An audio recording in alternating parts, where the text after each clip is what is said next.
Coffee. Coffee. Well, sounds good. So y'all just been in quarantine? Yeah. Y'all didn't kill each other? No, no, actually, it was kind of nice. Really, it was. We won't tell him. Well, so y'all just got exposed to or something? Yeah.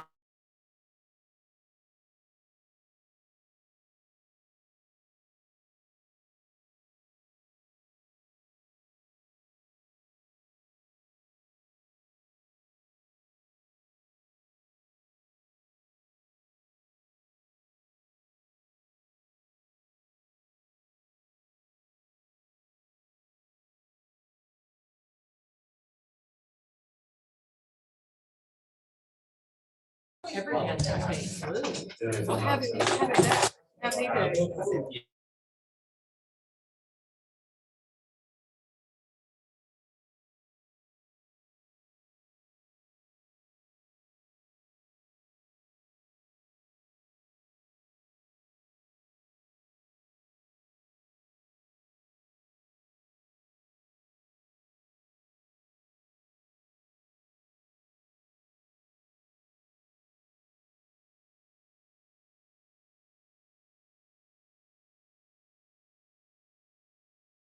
I don't know. I just assumed that they were testing. But it left me, I never felt bad, not one second did I feel bad. I took Benadryl at night. It's left me with like sinus. I don't have any You mirror know, it won't- reversible glasses. Clear up. Won't let go of this right here. It's just driving me crazy. I never felt bad. I went about doing every single thing or something. And my girls kind of did that.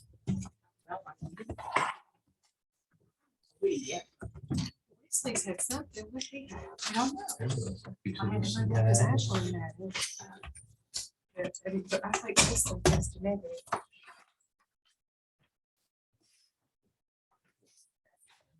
Hey, man, I'm sure y'all didn't kill each other and y'all are out. 5 days. 5 days. No, it wasn't. That's not what she said. Yeah. Just stay in one room, I stay in the other.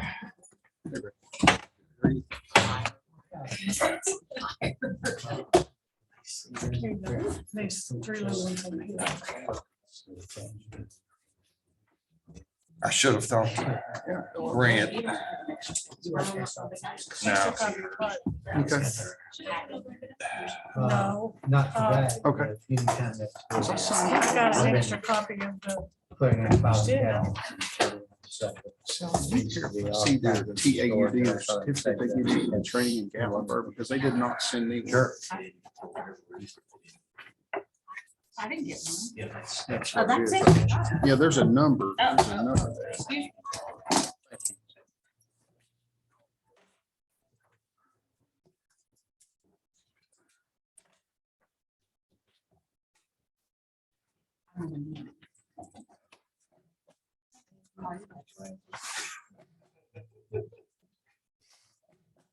Thank you. Sorry about that. I got Do a you call. expect first. this? I didn't send them.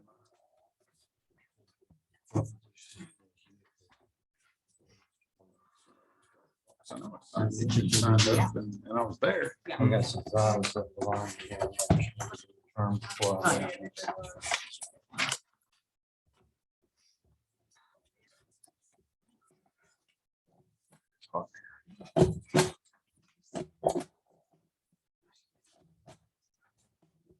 So I think you need to call the meeting order.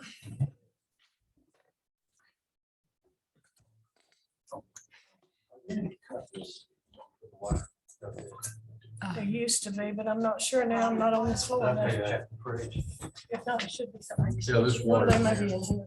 Yeah, there's bottled water. I know in there. No, she's not here.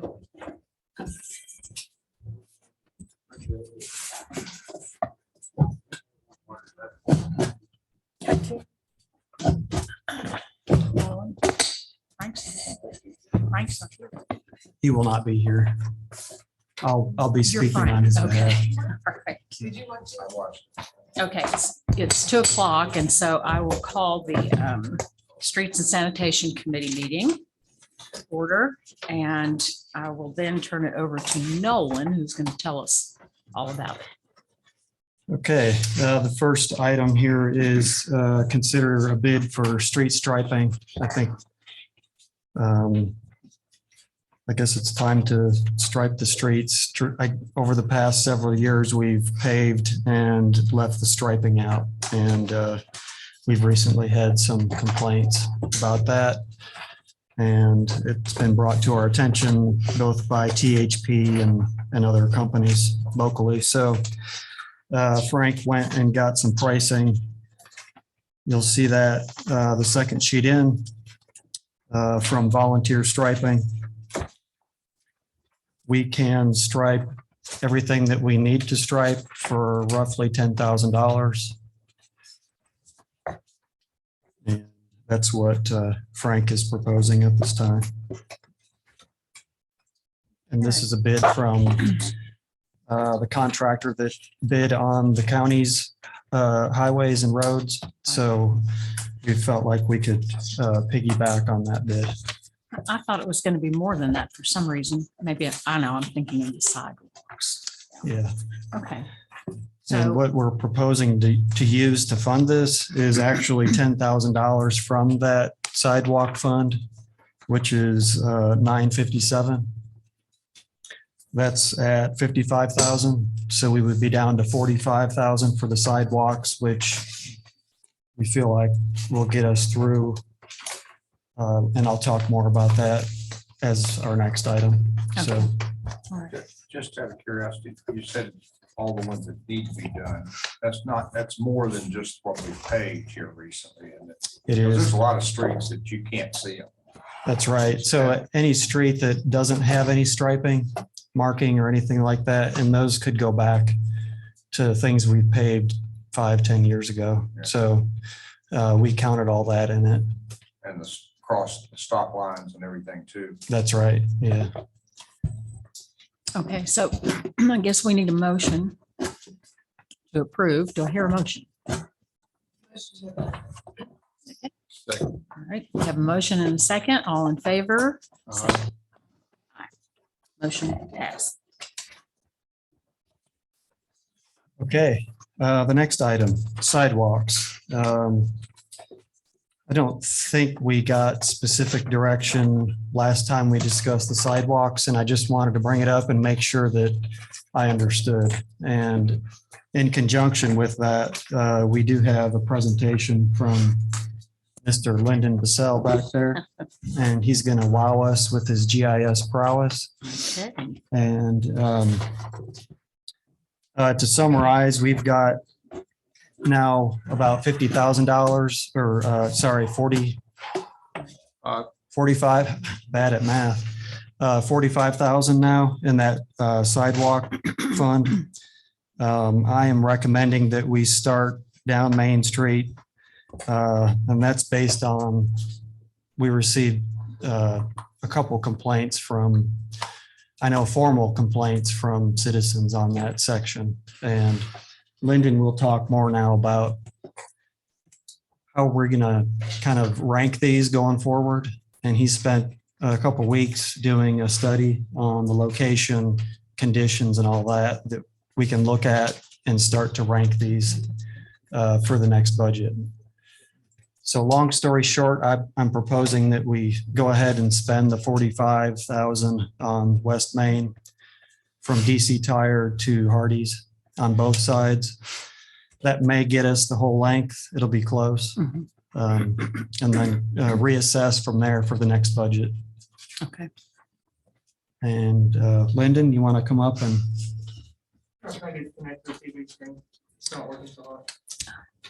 we do plan to send you an email with this presentation as well, so you can look at it.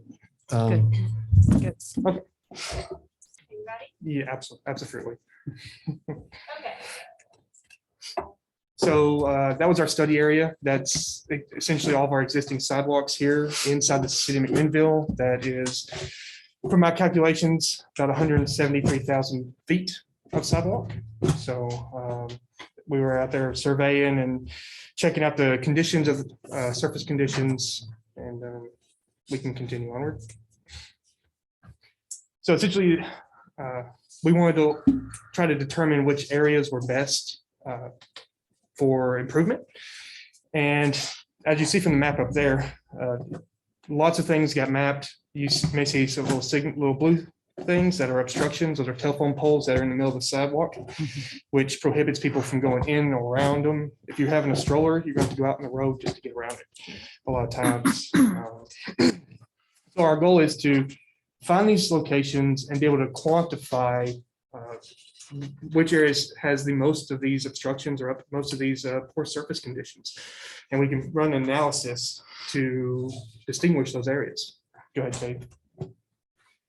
So the methodology that I used was called a multi-criterion decision analysis. It's a typical analytical program software that you run to make a decision on one thing based on a lot of different factors. I would compare it to, let's say, Mr. Ming, he wants to buy a vehicle. What's going to help him determine what vehicle to buy? Is he just going to base his decision on color? No, it's going to be about price. It's going to be about mileage, make and model, all these different things. So we put all these things into a program and we rank them. So for me, and I think the obvious solution is that multiple criterion met was the highest ranked of importance. So these are places that not only have poor surface conditions, but they have no vertical separation from the road. So the road's higher than the sidewalk, or there's no integration with parking lots. So you have parking lots that just come out and the sidewalk just is. There's lots of locations like that, and they rank very high. The other high ranking was obstructions, telephone poles, hydrants, could be overhangs, trees coming up. These are abandoned utility poles that don't even have a function anymore, just up in our sidewalks, and you can't get around it with a bike or anything, always have to go into the road. So go ahead and go to the results. Once we get to the results, we see that kind of downtown and the west side of downtown scored exceptionally high. We're talking about 85 to 95% on the analysis, showing that it definitely has an importance of needing to be upgraded. There's also a section off to the right that's Walling and Villa Street. Those places also scored exceptionally high. Pretty much, it's very old, a lot of damaged sidewalks, a lot of vertical separation of road issues out there. If we go on, we'll see to the next results, we'll see that Spring Street, north side of Spring Street, close to kind of the middle school, that place scored really high as well. Once again, a lot of telephone poles. I don't know if you've been down North Spring, but a whole lot of telephone poles down there for middle schoolers. Maybe they're walking down, they have to swerve and miss that, or run their bike, things like that. They have to miss the telephone pole just to continue on the sidewalk and be safe. So that area also scored exceptionally high. So we go on to some of the criterion that we used. The multiple criteria met the blue. If Katie wants to, she can zoom in on an area. You can go towards, do the one on Villa Street, just as an example. So this map is interactive, meaning when I sent you guys, you can go, you can click on whatever you want to in terms of, you can go and click on it. Okay. Scroll down. So it'll tell you how long the length of the sidewalk is that showed that these multiple criteria was met. Go all the way, start scrolling to the bottom, please. You actually see pictures of this sidewalk and the condition that it's in by looking at these. You see that it's fractured, it's broken up. The street is well above the actual sidewalk itself. So I've done this for the entire city. All these places, if you're curious about how bad that condition is and where you want to spend the money, I have pictures that will show you, that give you an idea of what these conditions look like. You want to go ahead to the next one? So obstructions, these are all of our telephone poles that are in the middle of sidewalks, all of them, with some fire hydrants in there, and there are some overhangs, but those are our telephone poles, where if you're walking down the sidewalk, you've got to just move out of the way, get out of that way of that telephone pole. Okay, please. Vertical separation of road, another very common thing where you're walking, cars up at shoulder level as you walk down the street. As you see, West Main Street has has some sections of these, but mostly West Main Street has a lot of multiple criteria met, and that's why, part of the reason why it scored so high. Go ahead, Kate. Yeah, no problem. Close. Should I keep going? Yeah, just keep going. We good. So steep slopes, not something we saw exhibited a lot of. The biggest steep slope we saw was on actually West Main Street, where you had sidewalk that went into probably about a 3-foot high sidewalk. Very odd, sidewalk anomaly out there. But that was really about it on the steep slopes. Go ahead. Most common was the poor surface conditions. You'll see all throughout the city, these surface conditions existed. And how did I pick a poor surface condition? I chose a poor surface condition if it was half an inch or larger crack size, and if the crack went from one end of the sidewalk to the other. So when I saw that, I was like, okay, that's damaged sidewalk, that would rise to it. If it was anything less than that or hairline fracture, I typically left it alone. Half an inch or larger was the bare minimum to be a poor surface condition. Go ahead. So we know we diagnose the sidewalks, but how do we diagnose pedestrian activity? One way we wanted to look at pedestrian activity in places that likely had high pedestrian activity was a community facility proximity. So we chose community facilities as outlined by the USDA and said, you know what, let's go a quarter mile out from those facilities. And if we have sidewalk within those, they likely have a large amount of foot traffic. So middle schools, hospitals, urgent care clinics, things along that, even the municipal housing authority areas. So we're looking at, you'll see next, we're looking at population density and per capita income as well as people that likely want to use our sidewalks. So here we have kind of a scroll map of our census block groups here that show our population density on one side, and on the other side, it's going to show our per capita income as outlined in the city of McMinnville city limits. And that kind of helped us determine what places are going to have pedestrian activity. But that's about it. Any questions, concerns, anything? Yeah, I have a question. What's up? On West Main Street, what are you gonna do with Keith Smart's sidewalk? Which one's Keith Smart? Keith Smart is the yellow house with the brick Oh, the sidewalk. brick sidewalk. I bet that was a really nice sidewalk years ago. Might have been. That actually was the subject of an extended lawsuit between Keith Smart and the city 20, 30 years ago. I don't know what the outcome was, but the sidewalk stayed. So we should The city start went there. back and redid it.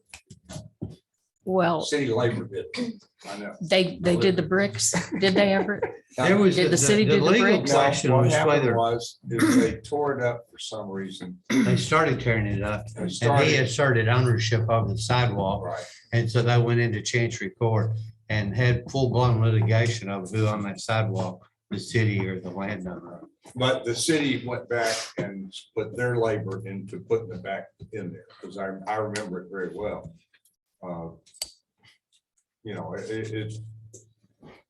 it's historic. I don't know if you want to pave over it or not. Yeah, but it's hard to walk on. It is hard to walk. That whole stretch, it's torn off on both sides. Yeah. Yes, it is. Then you've got the bricks, and then it washes on the curve, and there's gravels, and all the runners are coming from the sidewalk access now to the greenways. They're all coming down that road, and every one of them are out in the road. We're Yeah. all out in the road. Yeah. Yeah, you're on the road, you're trying to, if you're not dodging telephone pole, you're dodging some really bad sidewalk. Yeah, I moved up there 35 years ago and right next to Mr. Smart. And at that point in time, I took advantage of the city's offer to, you know, I pay for the materials, they pay for the labor. And that sidewalk is still in great shape, right in front of my house. Yep. And I would tear it up. Because it's in good shape. I assume if you got one that's in good shape, you're not going to tear it up. Just to- Yeah, so on that very first map, we have green showing our existing sidewalk. And if there is nothing laid over that, that sidewalk is considered good, pristine, no need to rehab that at all. But if there is any kind of overlay on it, wherever it's a blue line, red line, or an obstruction or something like that, then we'll look at that. If it's just plain green out there, So what are we gonna do about Keith Smart's sidewalk? Because it's also got those rocks that are, It does. standing It's Okay. got up. a wooden They're granite edge. coping It's got a stones. strange It's wooden edge that's it's higher than crazy. grade. It's crazy. And I mean, it's really hard to walk on. Yeah. Could I ask you a question? Of course. You showed the telephone poles Yeah, as blue. They were Yep. the blue dots. yes, sir. Are all of those city telephone poles, are they been MES or other utility providers? Your guess would be as good as I mine. can answer that, or partially answer that. I've been keeping up with MES polls. As far as I know, and there may be a few, but they have replaced their poles. And the ones that we're looking at for the most part now are with the other telephone company. Frontier. Not General, who is it? Frontier. Frontier, okay. And Frontier is in bankruptcy. Yeah. So you're not going to get them to do much of anything. Ben Lomond owns a few, but most of theirs are hanging on MES poles. But I've talked to Rodney, and the last ones that I think he replaced were down Sparta Street. Not Sparta Street, Spring Street. To speak to your point, there were several areas where you could tell a telephone pole used to be there. Right. And now it's over in someone's yard. Right. There are a lot of those. Yeah, and there's several places that they have put poles in, at least I saw them, I don't know where they had put poles over in the yard and still hadn't Yeah. transferred them yet. So there was 2 poles sitting 5 feet apart, where they just hadn't transferred everything over. But I there's know that a- They have made a conscious effort Yeah. to move their poles. So I think most of what we're talking about now is the other telephone company. Down the street from us and across the road next to Trevor Galligan. I don't know if that pole is still there or not, but the gentleman who lives in that house didn't want that pole in his yard. So I'm not sure if they've done anything about that or not. Yeah. I No, will say they that finally did do something. Did they do it? Yeah. Okay. I would propose we just continue and replace the sidewalk around the poles where they are. Yeah, what else When can we they pull the do? pole back out, come back in and replace that square. Otherwise, we'll probably never get any new Exactly. sidewalks. Exactly. Is there, since those folks are in bankruptcy, is there anything we can do, petition the bankruptcy court or anything? It's fitting in the Southern District of New York, and I practiced law for 20 years when I represented Citibank. I don't think you would have a shot at getting the court's attention, much less relief, and it would be incredibly expensive. I mean, we can have somebody do it, but then they've got to go get the money, and considering they're in bankruptcy, they'll have to get it. The only other option would be for us to pay for it ourselves. Well, if they have a pole in a place, I assume they have some sort of easement to have placed it there, granted by someone. And if no, I mean, they just, Who's going to find some possible easement that goes back 40 or 50 years? well, actually, they're a record, easements are a record in the registrar's office. So it's not a Sisyphean and task. It may be labor intensive, but again, I think Nolan made this right.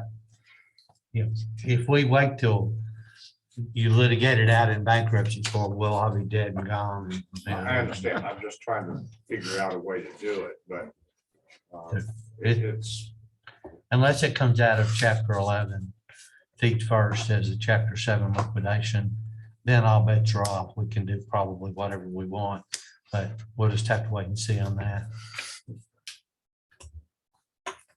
Any other questions? Nope. We cool? All right, cool. Thank you, by the way. Thank you. No. Okay, so So- we've heard the presentation. I guess it's time to take our vote. Oh, I have a question real quick. Will the $45,000 we said would barely cover both sides of West Main? It'll be pretty close. So we wouldn't get to Lynn till after that, Lynn Street. Not sure where we would, if we start on the opposite end, we would, I'm not sure where we would start. But if there's leftover, we'll go over to Lynn from there.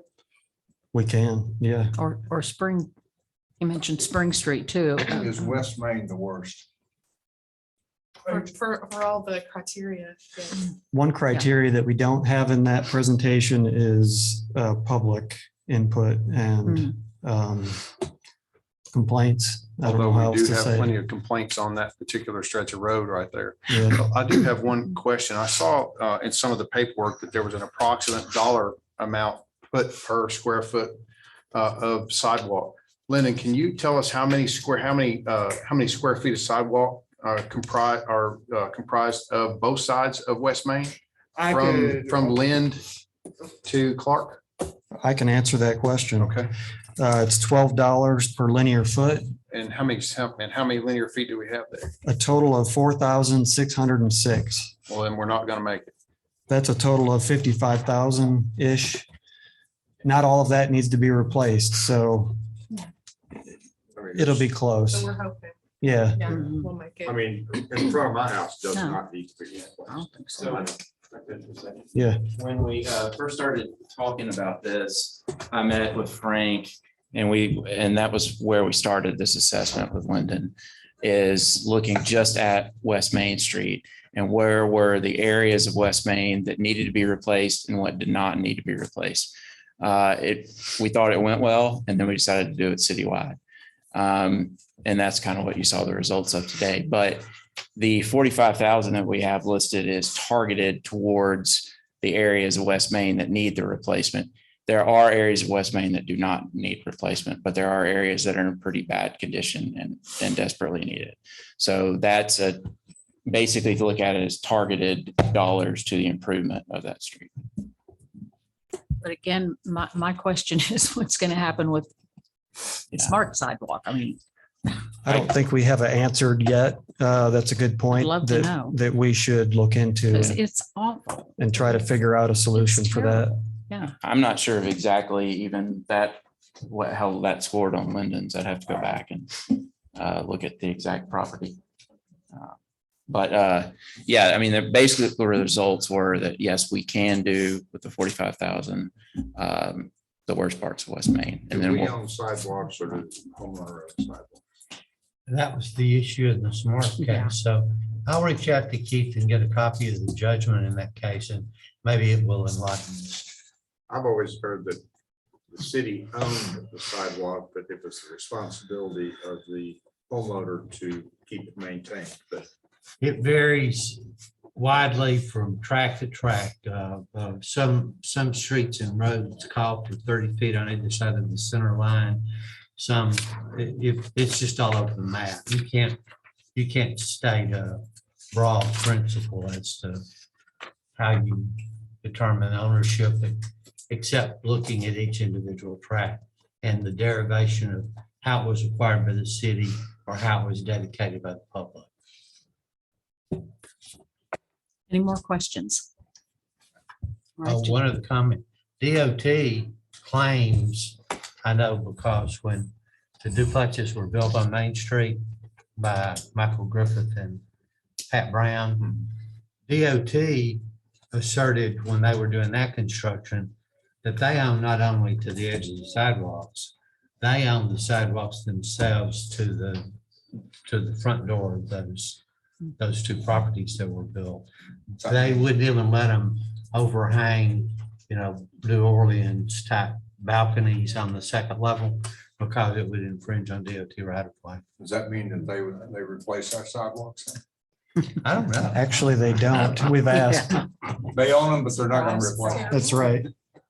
We've recently asked them on Smithville Highway. Railroad. So Once again, any more questions, comments?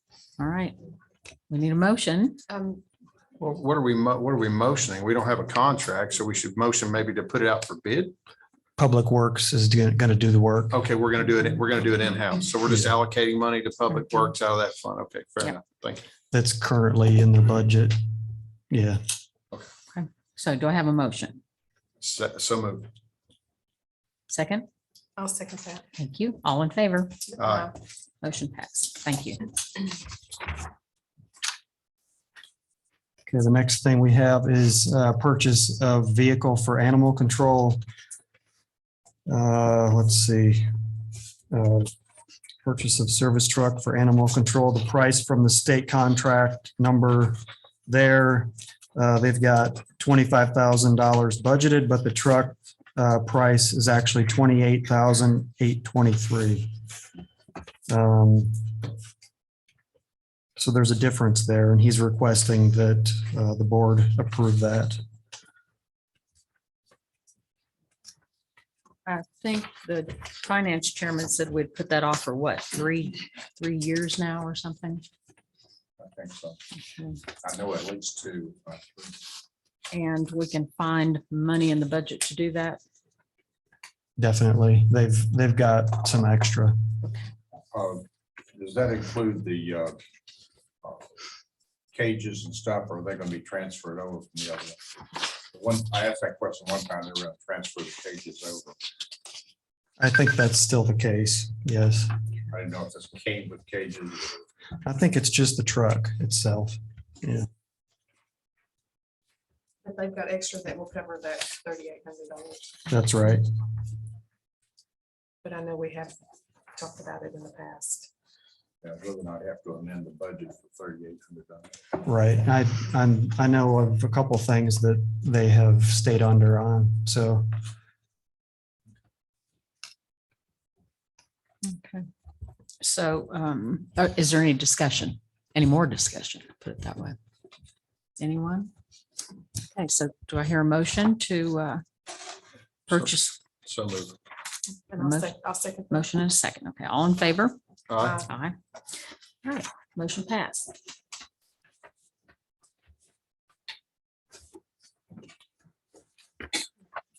okay, and the last item, I know we've talked about this before. It's a request to raise the prices on the temporary dumpsters from $25 to $45 each time they are dumped for the 4-yard containers, and also start to offer a 6-yard container for $60 each time it is dumped. In addition, he's requesting a $30 a month rental fee. At the current rate of $25 per dump, we are losing money. So the request is to increase our fees as such. Seems like we talked about this maybe 6 months ago. Yeah, we have, yes. So any questions from anyone? These are the same increases we talked about in the prior discussion. Or is it more? Not sure on that. I hate to say either way, Yeah, but I would assume it's the same. I think Frank talked about it, Yeah. about how they're losing money. Oh, yeah. Yeah, he has. Questions? Nope. No questions? Okay. Do I hear a motion? So moved. I'll second it. Second. All right, we have a motion and a second. All in favor? Aye. Motion passes. Thank you all. Thank you, Nolan. Thank you.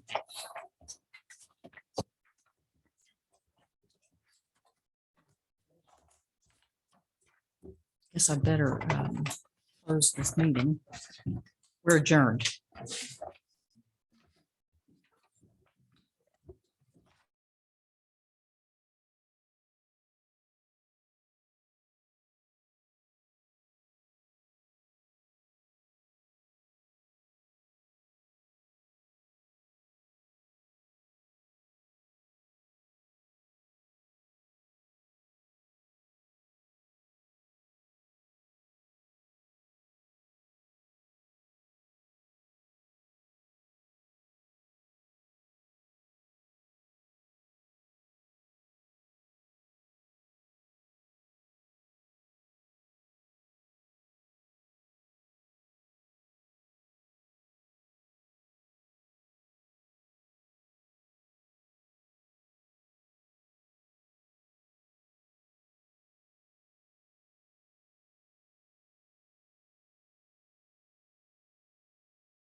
All right, it's 2:45 and I'd like to call to order this Water and Sewer Committee meeting.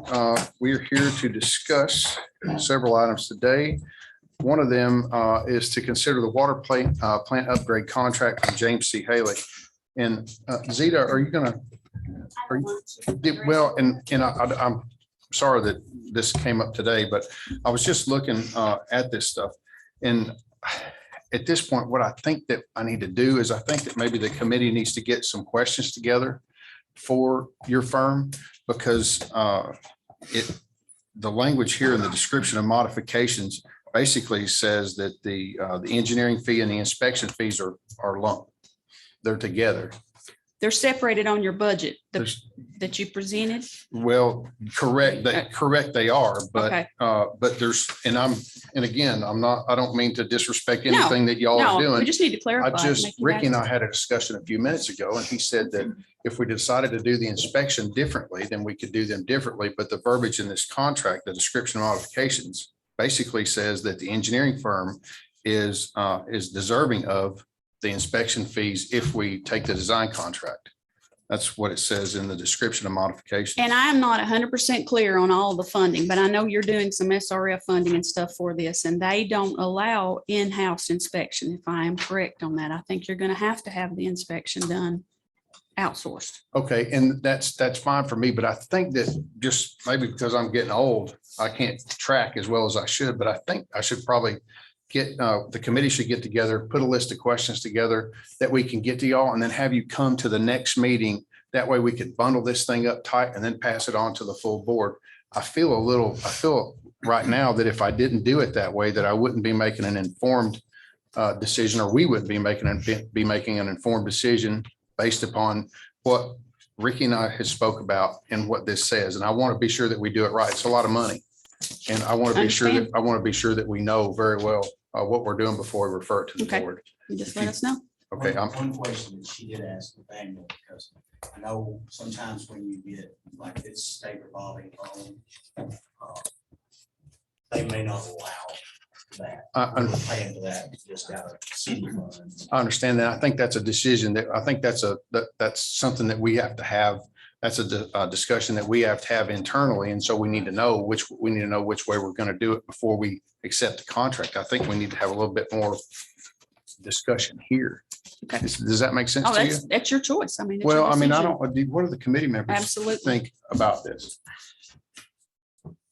I know the budget that we presented on the 12th has it broken down, all the other engineering and all the fees and stuff on the back. of it. Yes, ma'am. And he did the exhibit K just for clarification, because I think he said that the administration and water plant and everybody, the board wanted a little bit additional clarification to the fees. So that's why he's prepared this exhibit K to make as the attachment. But on the actual budget that was presented, which is the same number that's in exhibit K. Yes, ma'am. With what you're saying is lumped together. But if you look at the breakdown on the actual budget that was presented, you all should have a copy of that. We did. It has all of the engineering design, other engineering, the geotechnical, the surveying and inspection, all broken out. I do see that. The question that I had specifically was that since we don't know the mechanism of funding right now, that if we need to determine a mechanism of funding to determine if we have the potential to defray some of these inspection costs. If we don't, then there'd be no problem recommending that to the board. But if there's a possibility that we're going to fund this a different manner that's less restrictive as to the inspections, then I think that we need to Correct. But if investigate that. James C. Haley doesn't do the inspections, you wouldn't be billed for it if it wasn't performed. Well, but that is not what this exhibit Okay, case says. I The understand. exhibit case says that the engineer shall be entitled to resident observation and inspection fees not to exceed $300,000. If you go through the SRF funding, and I'm not sure how some of the other funding, state funding and grant money will come into play, they'll require the inspection. And I just want to be sure that we know that. I just want to be sure that we know, and I'm not trying to pick a fight here. I just want to know what we're No. There doing. is no fully. fight. It's your Well, I mean, call. it's $300,000, you know, it's just, I personally would like to know a little bit more, if Okay. you don't mind. No, just get us your list of questions and we'll be happy to answer. We'll be glad to do that. Thank you, Thank you. ma'am. So the next item on the agenda is to consider the purchase of an F-250 and an F-350 for the water maintenance department. And we had actually budgeted, I think, $145,000 for a dump truck and a trailer And after I've talked with Heath in depth, we've got a couple of trucks that's starting to give us a few issues. One being a transmission issue on the 98, and the 2000 started to burn oil. But I had asked Heath to get a couple of state bid prices on two trucks, one being a F-250 gasser, and the other one being a F-350, and it's a diesel. And the state bid, these are state contracts with out of Ford of Murfreesboro. The 250 was 40,192, and the F-350 was 60,795. So I'd ask that consider buying those. The 250 is actually on the lot. The 350 is on order. You're replacing vehicles that are what age? The one is a 98. It's a 98 3/4 ton. That will replace the 250, will replace that one to pull the sewer TV trailer, and the F-350 is replacing a 2000 model Chevrolet 1 ton. I think we've gotten our money's worth out of those. But this way, this will put our oldest service truck 2015 and up. That's great. Thank you. Thank you. You're not gonna buy the dump? We won't this year. Is there any discussion or any other questions that we need to ask Mr. Morton? It's what you said about, we wouldn't have to do anything till 2015. No, the oldest service truck we will have as far as what we use in maintenance would be a 2015. So everything would be 2015 and newer in our fleet. Any further discussion, questions? I'd entertain a motion to approve the purchase of these two vehicles for the water and sewer department. So moved. Second, Second. all in favor? Uh-huh. Motion passes. Thank you very much. That would be a recommendation for approval. That's correct. And we will refer that to the full board. And I don't believe there's any further business in front of this committee now, so this committee stands adjourned. Thank you.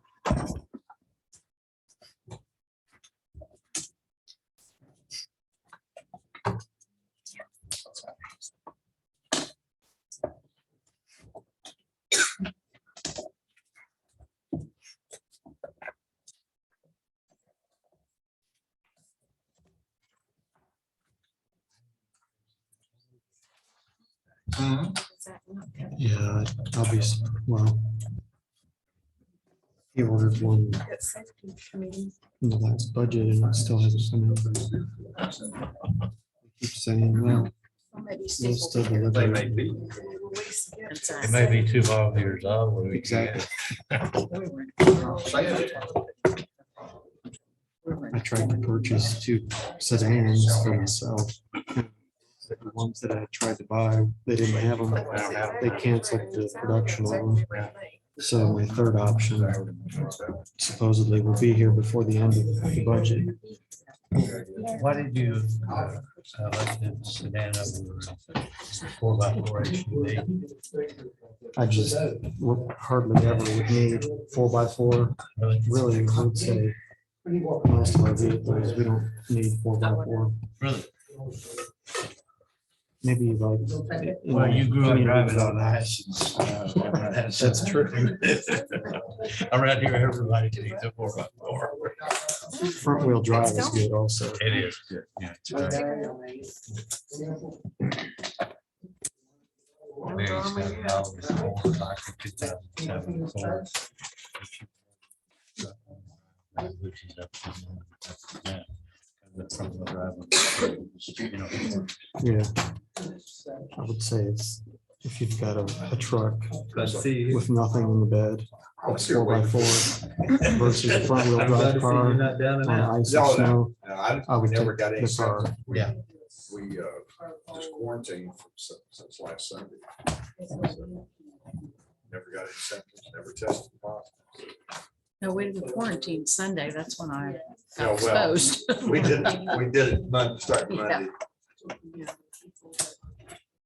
The preacher's wife of all people. Is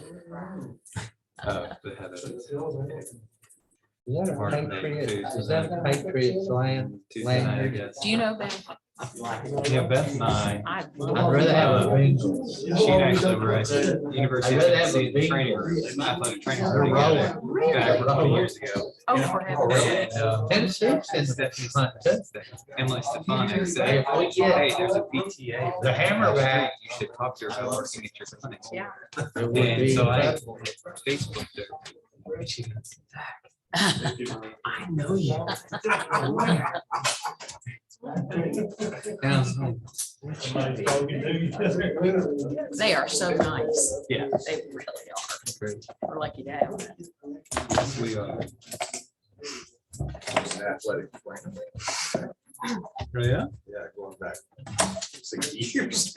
100 years ago. Yeah. Yeah, I was for 3 years. I was in the book manager for a year, and then they need somebody upstairs. I ended up being a lift trainer. I enjoyed that. Come out of retirement, help me out. What I did back then is probably voodoo medicine now. We had an ultrasound. There's some stuff that's still. We did have an ultrasound machine, which we used extensively. It was ultrasound plus electrical stimulation.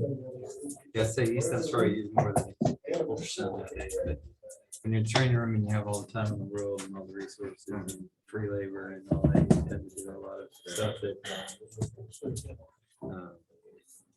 Yeah, we taped and used the ultrasound machine. That was the fought knee braces.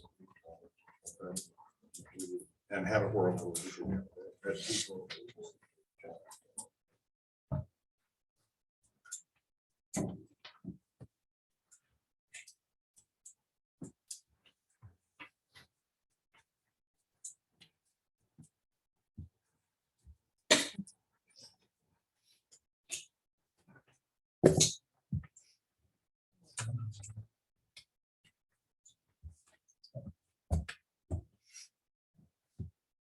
So are you doing training work for the high school? I help, yeah, I do cover middle school football. And, we have rugby team. Is that gone away now? It was a club sport, so it was, yeah, for 5 years and covered it. Oh, wait, too. Connection. I haven't heard about it. Yeah.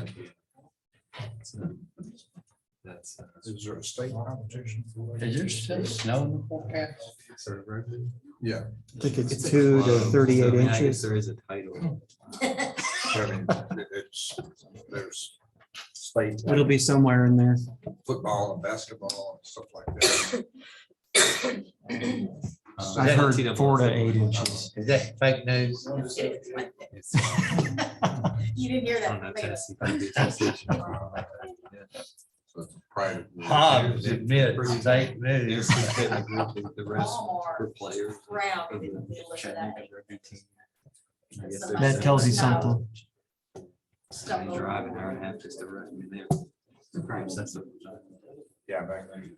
She was overnight delivery services. I don't know why anybody cares. They bring it to you. They bring it to your front porch. Yeah. Played rugby in West Cincinnati. But he would go down there once in a while. Good. I'm just saying. Manager. That's the first time. we really had it.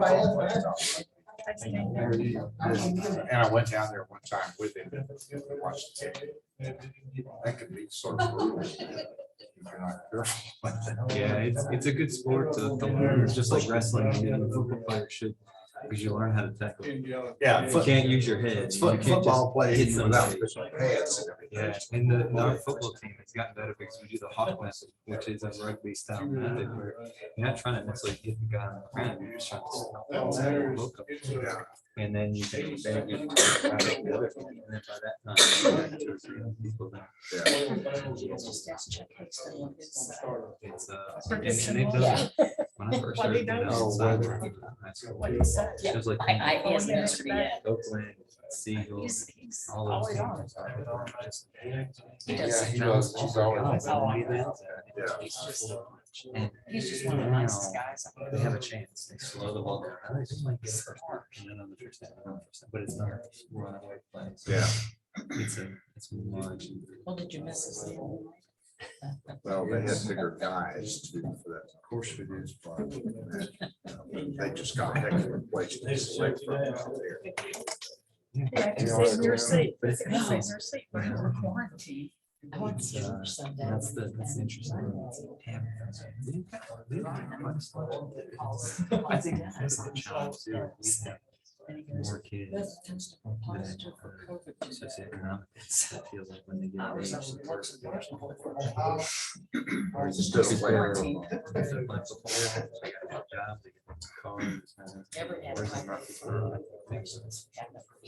Most families. Really, Yes. not a priority. It is 3 o'clock. We will call the safety committee meeting to order. The first order of business is the consideration of the purchase of a SCBA compressor. Chief, can you tell us a little bit about the situation of the compressor? Yes, it dead in the water. It, right at 30-year-old, it quit running. We call them, they say they can't get part for it no more. Another thing is, we had quit training, with using Alpac breathing out because we would have to go to one of our neighbor fire department, usually Collin River, and had to call somebody up to have them come open the door to get it refilled. And the main thing is it's so old, it's unsafe. Because we had to fill the bottle on the outside of it. And if one of them bottles blow up, I mean, I don't know what will happen. But this new one, it'd be indoor in a cage. And if something happened inside it, we'd be safe outside. And we were going from a 2 bottle up to a 4 bottle. So we can fill up to 16 bottle without cutting it off. When we get all 4 bottles fill up, we can use about around 16 bottles. I mean, fill up 16 bottles without even have to cut it back on to refill them. How many bottles do you typically go through for, an involved house fire? Other than that, over in the housing project, we went through 16 bottles. I went up about 3 times. I had to go 3 different times up there and fill them up. So during the fire, you had to leave, go to Collins River, and refill the bottles and take it Right, back. yes. So, I mean, time to clean, I mean, we will have to leave anyway, but we can run back up there to the station and refill them quicker. Like I say, if they can't get hold of me, they have to get hold of somebody from the fire department to come and let them in and let them fill them up for them. So How long does it take to fill one up?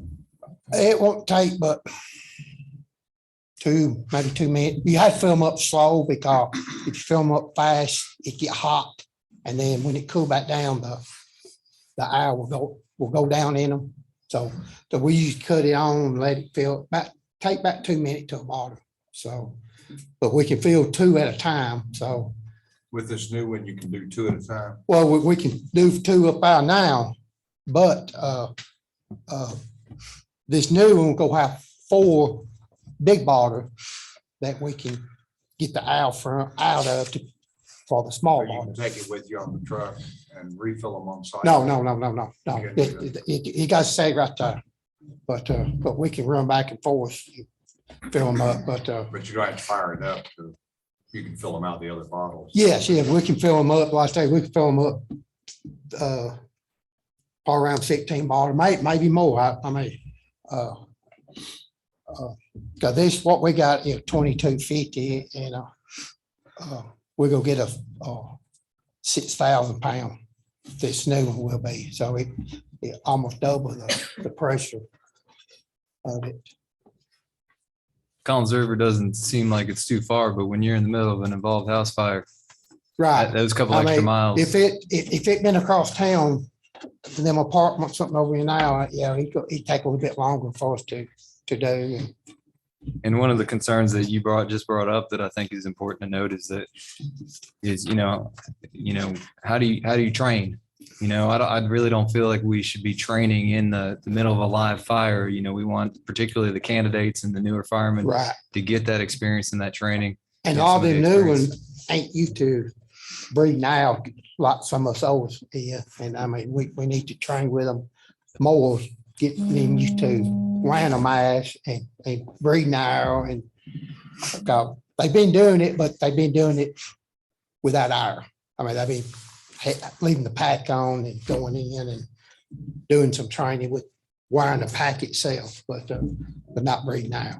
I tried to use a snorkel last summer and that didn't go so well. So I can imagine not having the training would be Right. how having the Oh, training would yeah. be very important. And if you don't wear one all the time, like me, if I put one on right now, I'm gonna breathe a little bit more because I ain't used to breathing through that mask and I will probably go through a bottle quicker than some of the other guys that put them on a lot.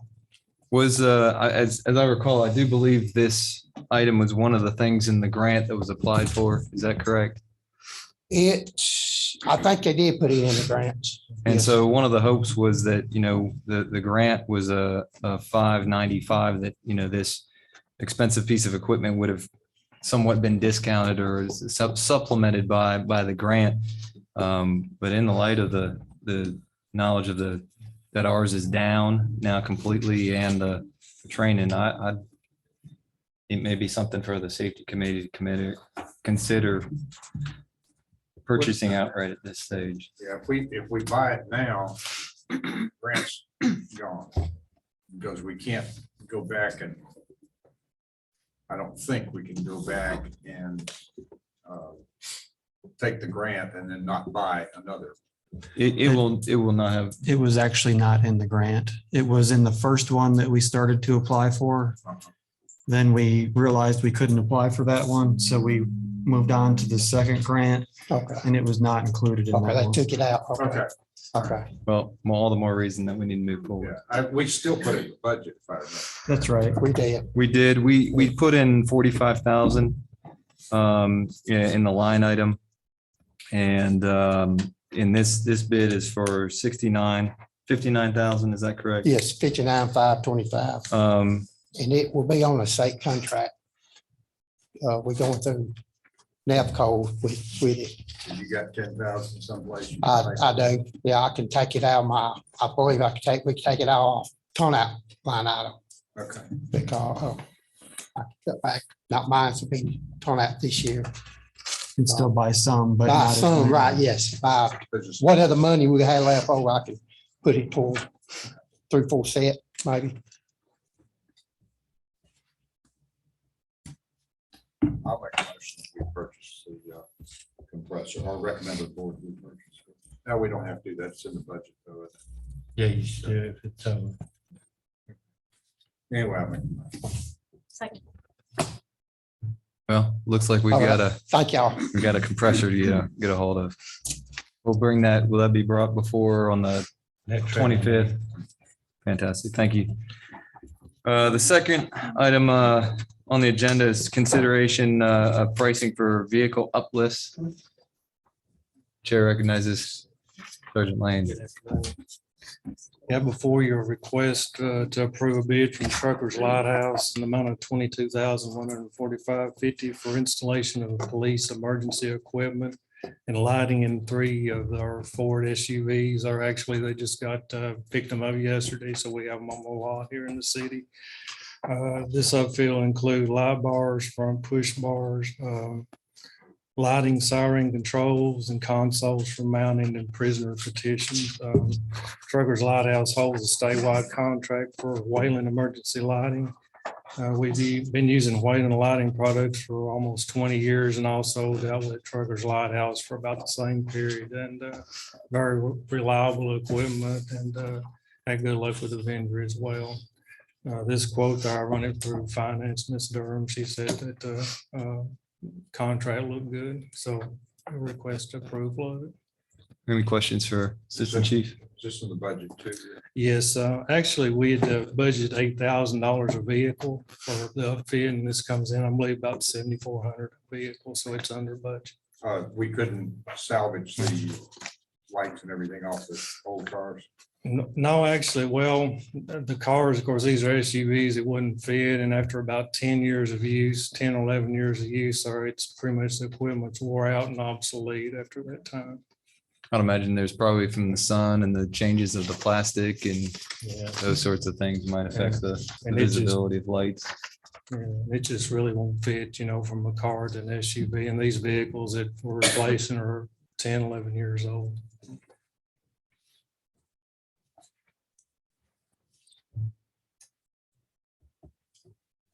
Motion, we purchase these, or install them.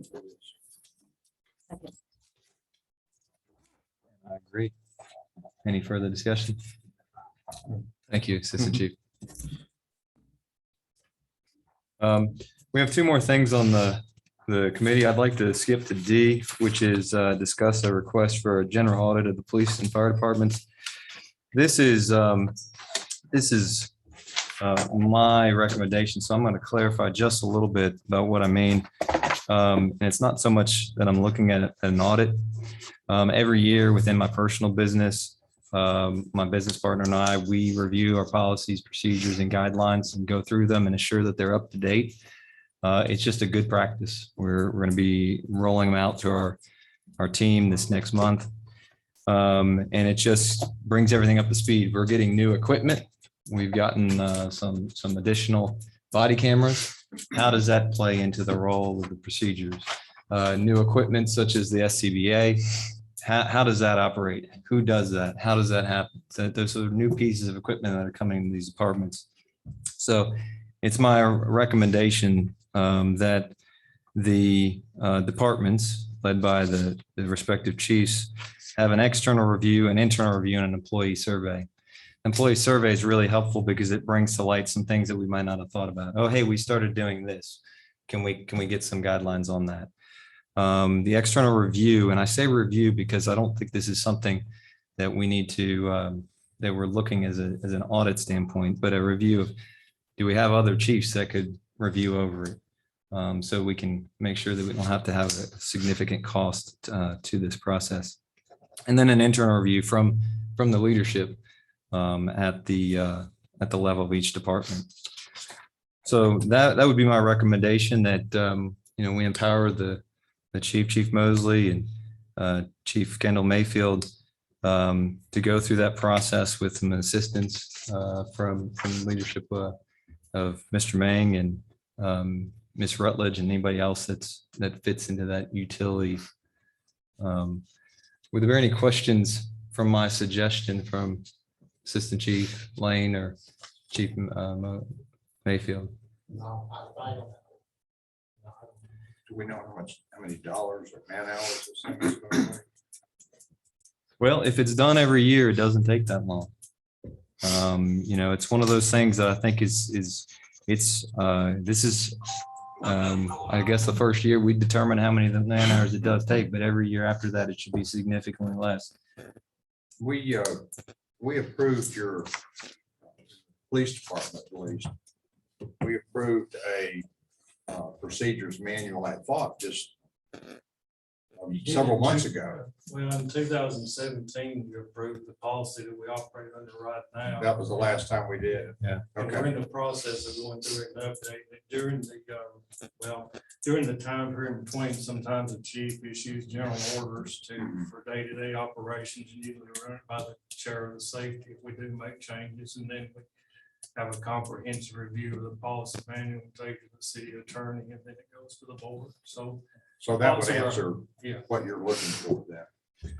Yeah, I think, so a lot of this is, it shouldn't take a lot of time if it's already in place. So obviously that one, 2017, I'd imagine there's some changes to be made. But if we get on an annual review of this, it wouldn't take very long. And then assuring that there's training beyond this, I'd say a half a year would be adequate training, that HR as well as the directors could help make sure, particularly the new ones on each of the respective departments is brought up to speed. We actually, for us, we highlight where the changes are for our staff, so they don't have to go through and read the whole manual again. It's quite extensive, and so they know exactly where the changes have been made or additions have been added. So, yes, sir. I think, if I may stand corrected, Ms. Recorder, but does the outside audit by the CPA firm Denning and Cantrell, does their financial audit cover those two departments Yes, from a financial standpoint? yes. And one other comment, since my tenure as city attorney, the city had occasion to replace a fire chief. And we received consultation in that matter from some real expert at IPTAS on fire protection or whatever the title was. That resource may be available to you for no cost since we only pay a subscription fee. That'd be excellent. So, Chief, there certainly should be some resources available to us within the city as well as abroad. And, my suggestion would be that this be in conjunction with the passing of the budget at the end of the year. Timely, it just makes sense that we're going forward. If we're getting new equipment, how are we preparing that new equipment into the new policies and procedures for the next year? And that way, as we get the equipment that year, the implementation will be kind of succinct. And then my recommendation would be that training happens from July to December. So there's kind of a definitive timeframe for. Is that something that we need a motion from the safety committee? I would imagine to give them charge for that. We do need to give, especially the fire department, since they don't presently have a procedures manual, give them some kind of outline of what we're talking about rather than just, starting off from scratch, because they might be able to use the police one as a model or other why don't we- procedures manuals that are out there in the TML world. We can consult with MTAS, as Mr. Pirtle said, and that's an excellent resource for us to start and hopefully not have to reinvent the wheel. I just don't want to tell them to go do this and then we get it and it's not really what we want. Not because they messed up, but because we didn't give them the right guidelines and outline that we need for this thing. But yeah, I don't have any problem. And in my, I've set up some goals that are in addition to this, but, with this, I put the goal of it to be submitted to the safety committee by the 30th of June for approval. And I think, for me, I'm not going to be looking at this to Assistant Chief Lane and Chief Mayfield to say, oh, that's right or wrong. I'll be looking at from a bird's eye view to just to make sure that we have them in place. I think what's reassuring to me is the fact that there's that external review that says, yeah, this is thorough, this is good, or you may want to think about this and modify something. The internal review from y'all's expertise. And then we've covered the employees having some input into what may not be in there that should be in there. For me, it's just helping kind of get it done, not so much me being a critique of your work. You want a motion? So moved. Second. Okay. Second, while I'm on goals, I'm gonna pass these around.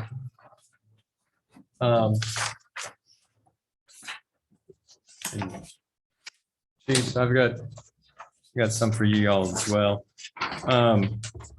There are two other things that I thought the safety committee ought to consider for goals this year. One is acquisition, and the other is budgeting. Obviously, with budgeting, we are here to help you all as chiefs and leading your departments.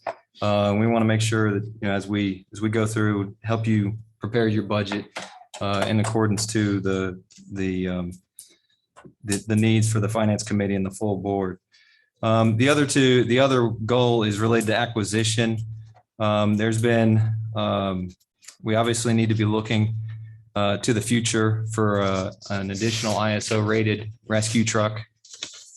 This is an estimated $875,000. So I do think it's good for us to start planning. The ladder truck at Station 1 is 19 years old. ISO ratings require trucks to be less than 20 years old. Good ISO ratings keep homeowners insurance low, and the ladder truck can still be used as a reserve truck. One issue that we do have right now is engine 8, which is at Station 1. It is 29 years old, is in significant need of repair for maintenance issues and safety issues. These repairs cannot be done locally and require shipment to Knoxville. So with that, we should be considering retiring engine 8 and selling that. New trucks, fire trucks take approximately 12 months from purchase order to delivery. So Chief Mayfield, does that sum up the need for the truck? Or are there any other things that we haven't discussed that we have discussed that I left out? It does, and I talked to a salesman today, he came by, and he said right now, if you order the truck right now, it will be 2.5 years. That was fine, they behind, but they can't get parked too long. So, I say, yeah. With What they will right now, it's more like to be 2.5 years. when do they require the payment? Is that payment on delivery? I think so. So in thinking of this, and looking at how do we absorb the cost of $875,000, the water department is currently involved in a UCDD block grant. I've spoken with them. We can get approximately $400,000. That should be available this fall. And I do believe we would have a couple of years to utilize it. Certainly if we have another quick project, I don't want to tie it up, but that's a way for us to reduce that cost. Two other items to consider as well is we have the 2011 refunding bond was paid off this last year, which allows us to have 230,000 more in the annual budget. And then the general bond series 2019 has one more budget cycle, which is an additional 193 in the annual budget. So in looking at where can we find funds for this truck, there's certainly a way to get pretty close to that number. So my goal to that I would propose to the safety committee is that we will coordinate with the finance committee to secure a new ISO rated truck, rescue truck. That's the goal for 2022.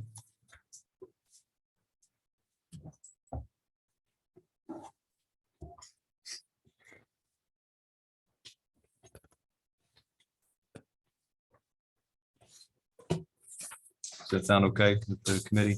It's not a commitment, but a goal to work towards and talk more with Steve at the finance committee and try to work those numbers. And 2.5 years, that's a lot when we come up to the budget. Maybe we can talk about it. How do we handle that and get that ball rolling? The other one is safety committee will develop a plan for a permanent police department headquarters with the building and grounds and the finance committees. The police department has had 3 architectural plans drawn for 3 different locations over the past decade. City Hall headquarters does separate leadership from the officers and does require negotiation of 3 flights of stairs when there's emergency.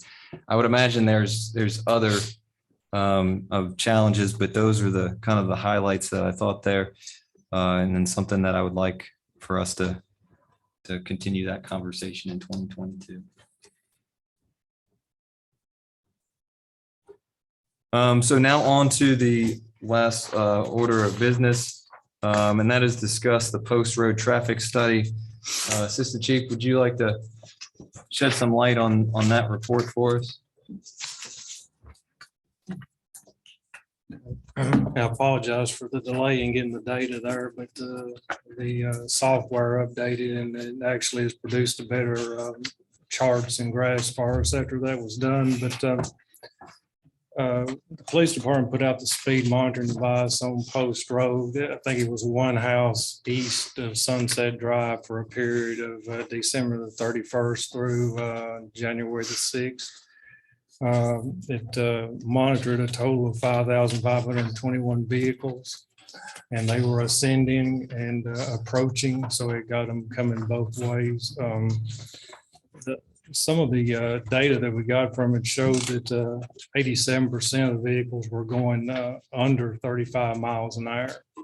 And the remainder of that percentage was staggered out. I think if you got up to the high, it was from 51 mile an hour to 55. There were 3 vehicles that fell into that category. Also, we've researched back to 2017, and we've not found any crash reports or incidents of accidents on that during that period of time. I think part of that's because people are aware of what's happening. There was a traffic study done on Post Road back 2 or 3 years ago. I don't, it was just a speed check, like you did on this, and I'm almost positive it's on Post Road. I may be wrong. Again, this one's up to date, so. Yes. Does your data tell you from the speeding people whether they're coming up the hill or going down the hill? Yes, it gets them approaching and going past them. Lieutenant Davis, he's actually I mean, better aware. Can of we what- tell the difference between the average speed going up versus the average speed going down? Yeah, actually in your forms, it would say in the form that he's holding up would tell you Page coming and 4. going, page 4. Yeah. And it'll give you the data of whether they were actually westbound or eastbound. The ones that would be going towards it would actually be heading westbound. Those going away will be going eastbound. Okay. Yeah, it looks like the approaching traffic, that'd be going up the hill, Absolutely. and that was faster than going down the hill. Yeah, and of course, I guess it's a speculation on my part, but I'm assuming that you leave West Main, higher speed, ascend past DC Tire, go up there, so it's not really as, you're going to have faster speed going that direction. Well, part of it is traffic approaching DC Tire toward town. You have that malfunction junction of an intersection. And I know driving that street every day for the last 30 or 35 years, you have to slow down as you're approaching that DC Tire intersection because you can get hit from 3 different ways. The maximum speed you're going to record on Post Road are the dip in the bottom in front of Dan Bryant's house across the street from my tennis court. They're full throttle going in both directions there because they've got nothing to slow them down unless they're going to turn at the top of the hill on Sunset. Yeah. But if you're turning off Sunset on the Post Road going down to the DC Tire, you don't have the distance or the inclination to pick up your speed then. But I see lots in the step-ins who live at the bottom of that dip have expressed to me, just as neighbors, that they feared for their daughter's safety as they got their driver's license because it's such a limited sight distance, for traffic coming toward town on Post Road. And with that smooth pavement, they boogie in that dip. And I think the bulk of the traffic, though, if you are looking, this is speculation there, that most of it's if it's coming up the hill or coming down, is probably turning or starting from Sunset. There's probably not a lot of traffic that passes all the way from West Main to West Main. A lot of it goes down Sunset. I think there's one other thing that could help the situation, and that's if we do more sidewalk paving, putting in tiles in those ditches, because there's absolutely no way to walk up that road without being in the road. But if we ended up putting in tiles and making sidewalks there, that would eliminate a lot of problems, I think. Sidewalk. So I made a post on Facebook as well as I contacted all the neighbors that I could contact along that strip. All the neighbors are favorable about doing something, particularly sidewalks. So to your point, of course, we also have some attention to restoring some sidewalks too. So in terms of the upcoming budget, that might be something that we can focus on for that area. I don't know what sidewalks does. Everybody that I spoke to in NeighborWise that was not directly on Facebook was concerned about the speeding. And, I know the saying, perception is reality. Their perception is there is a speeding problem. And so, if we were to not do something to specifically address the speeding, I think we would be failing to address their concern. Well, it's sort of like Ms. McCord said the other day, even 35 miles an hour feels like a lot when you're standing right on the edge of the road. And it is a lot. I mean, if you're on a sidewalk, it's not so bad. But if you're having to stand on that road while people, back up against your mailbox, while people blow by you, even if they're doing 35, There's no place to go. And No- the no place. runners- jump the ditch. The runners that, it's a very popular road for runners because they like that long uphill. And what we would do is you would go up and then you'd cross over and then you come back just to stay where you could go, where you could get over. And I know it's a problem for when the 4th of July fireworks are going on. That is a terrible road because the kids are coming across that road back and forth and headed that direction. And I've seen a lot of several near misses right then. Of course, that's just one day, but still, it's a terrible road.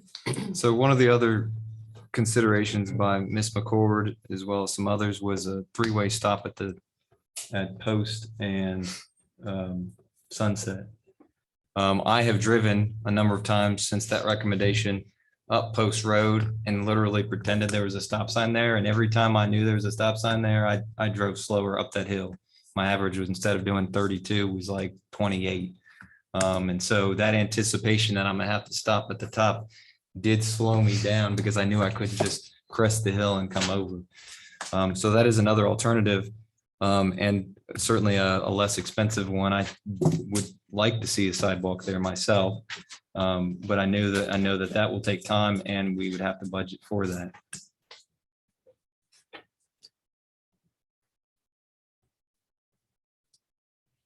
None of the neighbors that I contacted were opposed to a 3-way stop. Oh, I There are a definitely couple think there people needs to that- be- I avoid that intersection at all costs. I hate to come through there. But I think, yes, a stop sign, yeah. If I could just really quickly interject to his point regarding the Steppians and going further down that way. I also run on that street often. In that section there, if there were a stop sign at the intersection of Garfield and Post Road also, there's an issue when you dead end into Post Road on Garfield. There's a giant tree there and you have to nose out in your car to be able to see traffic coming. I'm surprised there hasn't been an accident there. I believe Are you talking that Post Road and Garfield, you're talking about Clark? On down past. It's Garfield. House on, past- Yeah. Oh, Yeah. yes. So Oh, yeah, when you're yes. turning right. The Post Hill Place, Well, there's two Post Hill turns. Place, yeah, it's a, yes. there's Sunset, there's Westview, and then there's Yes. Garfield, and then there's something on down Oak Hill maybe. Okay. Yes. But the one at Garfield, I think if you had to stop there, and the same up on the hill at Sunset, I think that would dramatically impact. And we have a new house home that's there. Right. There are going to be a couple more homes that are going to be built there in the near future. Doug Milner's brothers doing that. and because of the contours and the general lay of the land, the yellow house on the top of the hill is the highest point in the middle. You're going up and down. The sight distances are extremely limited. You hear, you need to hear the traffic coming Right. rather than relying on seeing it. And your point about the jumping off the road to avoid getting run over, the ditches on the McCord side of the street, going out Post Road away from town, Those ditches are 2 to 3 feet deep and they're jagged red clay mud with big rocks and broken bottles. I mean, there's no safe exit. No, there's not. That's the reason I'm saying put a tile in, put a sidewalk over the top. Over the top. How does the chair of streets feel about discussing a sidewalk on Post with your committee? Yeah, definitely. I think that would be one of the recommendations that we could. The only thing we can do right now, budget wise, would be to put up stop signs. But I think that's where we need to look when we do the budget process for, looking at that as one of the next areas to go to, because first of all, it's not gonna be that long. If you did Post Road one way, it's gonna be a third of what you do on West Main Street. Well, and I think too, I mean, to me, that there's more to it than just putting one up Post Road. And we got some neighbors down from Post Road, where does that sidewalk go to connect? The reason why it was put down Clark Boulevard was to get to the Civic Center. Obviously, coming up Post Road, it should probably go down towards the Civic Center again. How far it goes over down towards the Bryants and Oak Hill. We need to go Well, ahead and put but those stop signs up though. There's no way to walk down Main Street, like in front of my parents' house. On the Oh, curve there no. before, and people walk on that, they walk on the guardrail side. Because that's where you're supposed to walk coming towards town, and you talk about no place to go. And so if that might help, that would give them access around that spot between Forest Park and DC Tire, where you can't walk there, but they do in the dark. And so, yeah, that would help, but it would probably need to go. Is there a way to do some type of, I don't want to burden the community development, but would they be able to do an assessment on that corridor of Absolutely. walkability Yeah, it's a and terrible. that way we have more information for the Well, that's street. so So- people run on Post Road is you can't run on That's West Main right. Street That's right. once you get past DC Tire. And Yeah. there's a spot there. There's a 4 or 5 foot place there, but it's not pay. I mean, there's no sidewalk. We do have a 16-inch water line and a 6-inch water line that runs on that side all the way to West. Oh, really? So that's something. Of Post Road. That's right. It's on that side. Going west. I'd make one last suggestion, just from a speed standpoint. If you put that radar detector or whatever it's called, that flashing light detector, if you put that in front of that tennis court down there, I think you'd see some radical differences in the speed. I've worked that one on the street and there's some speed. And also as a point, that area we're talking about through there was really hard to work with a patrol car, but that's one of the reasons for getting the motorcycle. And we've got a new LiDAR that mounts on it, so there's a speed detection device. So as soon as we get done, I think patrol will get out there and show more presence there in that street. You have an easement to use the parking area in front of the tennis court as a setup for a speed trap. You have a Duly continuing noted. easement. So you've given us permission. You got it. Don't worry, you'll see me sitting there. What about lowering the speed limit? Is it 30 or 35? 30. It's 30. It's 30. And is that citywide? If it's not posted inside the city, it's 30 mile an hour. How many other places do we have that's less than 30 inside the city? I think that, well, Main Street is posted 25, and I don't know of any other that's lower than 30. All the schools are. And other Well, than other schools, schools are different, though. No. Why is it 30 in citywide? I grew up in 2 different towns and it was 25. It's just Why? state regulation is the same thing. The county has their regulation. If it's a non-posted highway, then it's assumed to be a 55-mile-an-hour zone. Cities, municipalities is assumed to be 30. What about the 3 little speed bumps? Where you grind it out?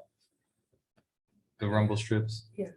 Yeah, I think they're pretty loud and there was some contention about the noise of those. I think you can. But if we go back real quick to the stop signs, it sounds like there's some consensus on putting two different stop signs on Post Road, one at Garfield leading into Post Hill Place, and then another one at Sunset and Post. Do we have a motion for that? That's a lot of stuff, though. Two stop signs, two three-way stop signs. You've already got a stop sign on, What they say. no, I'm talking about up at Sunset. You've already got a stop sign Right. coming into Post Road, so you need one on either side, of Post Road and one at Garfield. So we're Could gonna you- stop at Sunset and then stop again at Garfield. Yeah. So be three different sections of traffic. I'll make that motion. Not a problem. Second. And I concur. So can, Mr. Administrator, can we coordinate Mhm. the posting of those? Now, we got 5 more minutes. I do like this conversation about the speed limit. Has it been discussed in the past on, to those who've been on the board for past years, changing citywide speed limit? How much, is there any, I know that's a state law that they put 30, but do we have any information about how much greater the speed and how much safer it would be if it was 25 miles an hour? I mean, some of these small streets. Citywide, I was just wondering if you might want to do it right there in that one place, but I wasn't recommending doing it citywide. If I could interject here, living right there, speed limit does not matter. There's 60-mile-an-hour traffic on Sunset Drive just about every night after dark. It's ridiculous. They don't care. Speed limit's not going to get them. The only thing that's going to get them is enforcement of what we've already got. We can't legislate ourselves into common sense. It's not going to matter. We've got to bust people over there that are speeding and slow them down through changing their habits, because they use that as a drag strip between Garfield and Sunset and Post Road regularly. Yeah. Regularly. Right then and right down the walking track. It's absolutely ridiculous. And God forbid, if we ever pave that road where you can actually drive on it without jarring your teeth out, it'll be like the Daytona 500 right there in that quarter-mile stretch. And I don't disagree with that. I think changing behavior would be great. We wouldn't even have to put these stop signs in if that was the case. I don't think changing the speed limit just on that one section would it would probably cause more confusion than anything. I think having everything else there. Any other discussion to come before the safety committee? Did you make a motion on the stop signs? We did.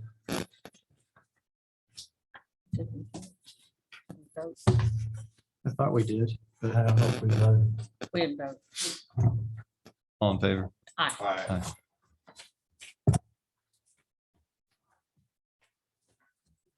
Thank you, gentlemen. Thank you. Appreciate your insight and help. With that, the safety committee will stand adjourned.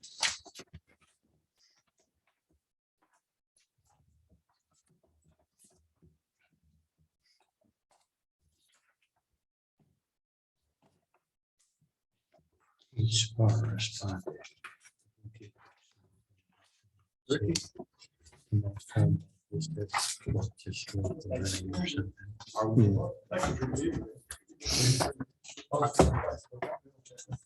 to meet you, sir. Yes, sir. Yeah. I've got 12 hours. I would know. Do I need to appreciate your Sidewalk. Put the ditch already, yes. Put a tile in there. Cap it. Okay. I mean, I've gone up there. When you actually sunset, the dynamic changes, the lay of the land changes, should make it more sense to have the sidewalk on the side of my, Right. where my house What if I is. get back? I done that property down there. To run it all the way to the step in. And there's a ditch on that side. From the cabin behind my house, all the way down. And you're, well, of course you are. I don't recognize you with your mask on. Take that mask off. It'd be easier to put it on tile. So you have the dates. Oh, yeah. Oh, yeah. I don't. Yeah. Yeah, really. There. I mean, sorry. Yeah. Yeah. Yeah. Over the years I lived there, even walking. Okay. Yeah. I mean, you gotta be ready to jump. Right. Yes. I always run on Yeah, I'll- against I'll- traffic, so I'm able I know. to bail if I have to. Okay, I'll talk to Frank.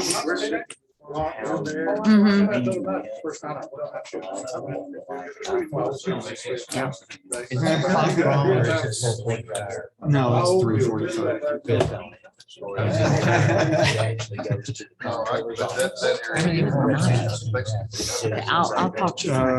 will. Let's see, You're welcome.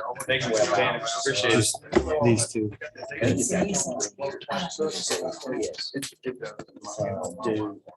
You know, you're right. The stop sign. That's gonna take that. All right, it's 3:45. I hope so. Call the Building Grounds Committee You know, meeting there's to a order. stop sign coming up, you're not gonna punch it. We have two items on the agenda. The first one is discuss roof leaks on this building. Nolan, would you like to talk about that? Well, yeah, so I've included several pictures from, I believe it's maybe 2 weeks ago. Well, the first one on page 1 is just an overall view of the roof. And then you get into, I think over into page 4 is recently with the leaks internally, showing the damage to the ceiling. That goes through page 10. And you get to page 11. Those last several pages show the water sitting on the roof. That's at that same time frame. So the leaks seem to be increasing in occurrence and severity. We had to move Libby out of her office. If you go up there now, we've got garbage cans everywhere to catch that water. We feel like it needs to be fixed. We were trying to wait to see if we could kind of coordinate some HVAC work prior to doing this, but we don't feel like with the safety concerns related to the leaks that we can wait much longer. So I think we should proceed with fixing the roof. And I've included some specs similar to the specs that we used for 202 Bell Street for pricing on that. So the request is to go ahead and allow us to seek bids to repair the roof. Can you not do the HVAC work ahead of time?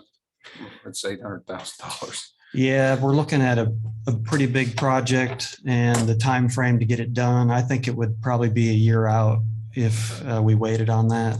I'm just guessing. Does the price that you've got include the pitch pockets and everything that they would? If they don't have to move anything, it's not a problem. Yeah, the 150 guesstimate is to replace as is. Well, Yeah. we would need, the problem that we had over on Bell Street was the sloped insulation. The lead time on the sloped insulation was about 4 months. I can promise you right now, that's not come down any. Yeah, You know, it's that or greater Yeah. at this time. So that's. I do know that we ended up not waiting on the insulation at Bell I Street. know I came up with a way that we built a slope on top of the Yeah. roof, but that's not going to work here. I don't know that the slope is an issue on this roof. I don't know. Well, it's obviously got some low spots in it. That's where the ponding water is, and that's where you have your seepage through the membrane. So it's, you know, it's the ponding water is evidence of a lack of slope. You know, or it would sheet off and find its way to a scupper or gutter and be gone. So is that a membrane roof or a tar buildup roof? Membrane. Yeah, it's a TPO. I mean, it is normal for water to sit on the roof, on a flat roof to a certain extent, but But you can't get it completely drained off of it that way. I do feel like a new membrane over the top of the roof, maybe even pulling off what's there with a new membrane would fix the issue for quite some time.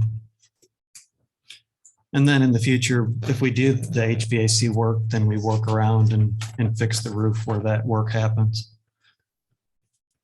Well, one of the good things is that we have basically given free rein with the federal money that we're getting.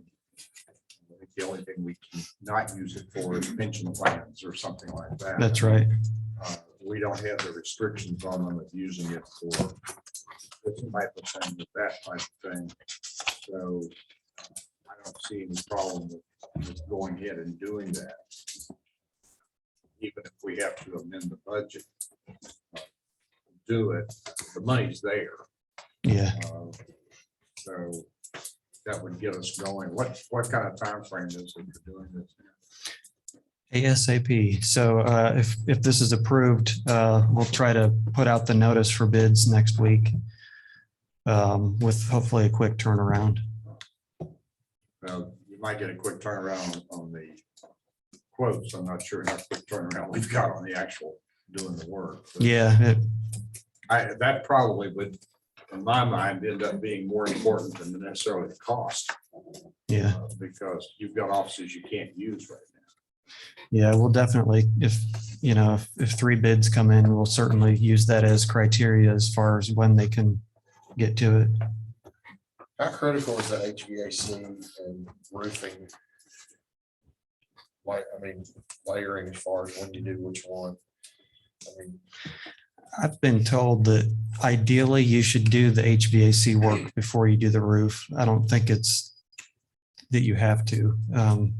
As far as how critical, I'm not sure. I don't think it's the end of the world to go ahead and fix the roof, and then maybe in a year we tackle the HVAC.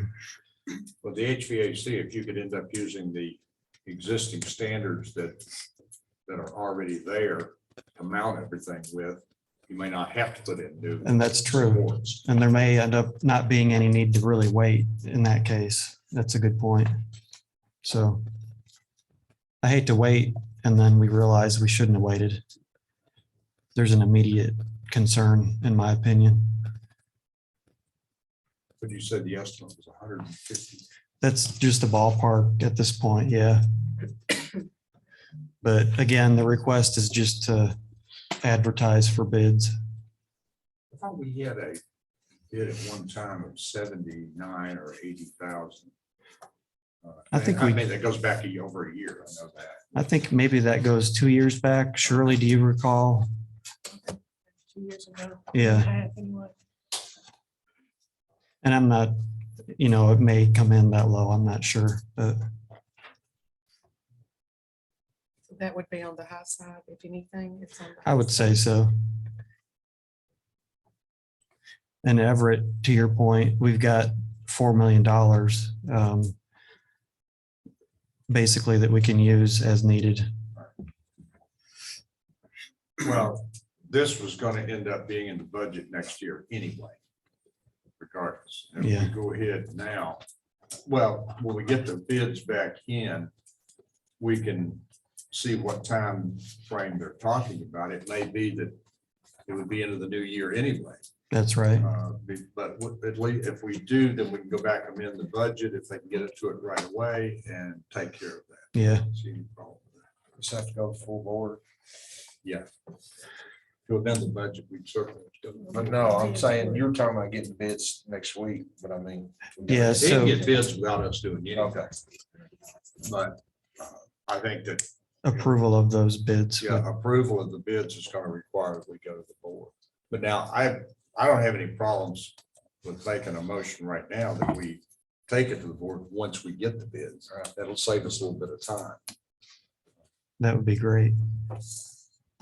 I'll make that motion that after we get the bids, we'll refer it to the board for discussion and also amending the budget. All right, have a motion. Do we have a second? I'll second that. Have a motion and a second. All in favor, say aye. Aye. All opposed? Motion carries. The next item on the agenda is discuss the request to lease the Pacesetter property. So as you all know, Magnus Drive project will be happening starting in June, maybe July, somewhere around there. I was approached by a company that was very interested in leasing the property. I told them about that project. They didn't seem to have any concerns. They felt like they could work around that. They didn't. So I remember talking to TDOT. They did not recommend that we do anything with the property. So I went back and talked to them. They said, we don't really have any issues with you leasing the building. Of course, we would have to work with whoever it is to make sure that they're aware of the area of construction and all that. But I guess the request at this point is simply, would you want to consider that period? Did they throw you a number out there for rent? Didn't talk any numbers or anything. I just said, I can see that thing being isolated when they start working on the road. You know, if they've got construction going on the road, how are you going to get to the building? yeah. One thing I always remember is when we leased the transfer station, that didn't go so well. That ended up causing a lot of issues. I mean, do you have a idea of this company and their reputation? I don't. You know, if you all would like to pursue the option, I can then go to them and ask for more information and try to, you know, get specific with them. They're going to start this summer, is that correct? Yeah. Well, spring is what they're saying. Yeah. Okay, and it's going to be a 1.5-year project or something like that? Probably, yeah. And they, one quick note, I asked when they were going to start and they said they couldn't give a real serious or real, you know, definite time as far as I was asking, when are you going to be working in that area? Are you going to start there? Are you going to end there? How will that work? You mean around Pace Center? Right. And they didn't want to provide any response to that. They No, weren't that's gonna be sure. up to the contractor, I'm sure. Yeah. I frankly don't, I'd rather not lease it at this point in time to see what we're faced with, because we may want to sell it later on. I think we can certainly, once that's cut in there like that, we can do a heck of a lot better than what we paid for it, which is less than $300,000. And as Nolan mentioned at our last meeting, that section where there's going to be a really substantial fill. I don't know, it looks like it's 50 feet deep to me. I may be way off. It's pretty deep. With the kudzu. It's basically the Grand Canyon that they're gonna have to fill to bring up to the right of way of that traffic control intersection on State Highway 1. And all of that bottom down there is gonna have enormous earth moving equipment to construct that expansion and extension of Magnus Drive. We were looking at that early on, just the proximity of the right of way that we dedicated. It's the Grand Canyon portion, and it comes pretty much close to the building. Yeah, it does. On the backside. So I don't know how anybody would negotiate trucks in and out to the building with that giant earth moving equipment. I think it would be awfully tight. Yeah. They're aware of that and willing to work through all of that, according to them. But we also, and I'm not trying to deep six a proposal because there may be other even more valuable proposals out there or interest out there, but our right-of-way dedication retains fee simple title to the ground in the city. It'll continue to be city property. We've granted a right-of-way to DOT over that portion that's identified in the description. But that also includes the right to cross that area during the construction phase. And the construction phase could be as long as a 1.5 years, or the highway would be took 5 years. So you can't put a timeline on TDOT. Nolan, if I might ask a question, what's the nature of the business that of the potential leaseor? It's a trucking company. So would they be performing on-site maintenance? I would assume so. Yes. Having a trucking company myself, I know that there's environmental concerns when they change oil, antifreeze, things of that nature. And I would not be inclined to support any type of a lease to anyone that poses any potential environmental impact on us going forward. I think that's a slippery slope right there. Now, if they could assure us they're not going to do any maintenance on that site and it's just going to be a parking lot and an office, that would be different. But most of those do have in-house maintenance, and that could get dirty. Well, I would like to know how much. I mean, what do they want to give us for that and for how long? And would they do month to month or, termination at will and that's it? And that begs the question, could or should the board contract with a single interested party as opposed to putting it out for bid, like the blue building or some variation of that? There may be people out there willing to pay, who knows what. There could be other interested parties that would offer. I agree. We could put it that we could term it, month to month, and we say, okay, we're done. Yeah, I wouldn't keep you from selling it just because Yeah. just because we may sell it when the road's finished. I mean,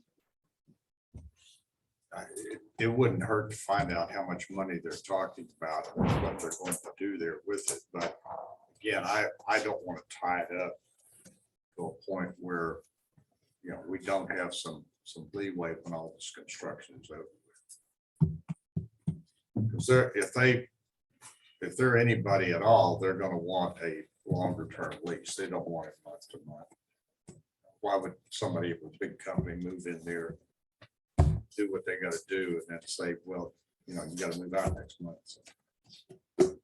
And if I were to approach them and give them that information, they might say, well, that won't work for us. But If you might want to find out what they're. Yeah, I don't think it hurts to ask. No. Some more questions. So we might give you a 30 days notice. How does that sound? Or 60 or 90, it doesn't make a difference, just, that we want to be flexible on our end as to what we want to do with this, either use it ourselves or sell it.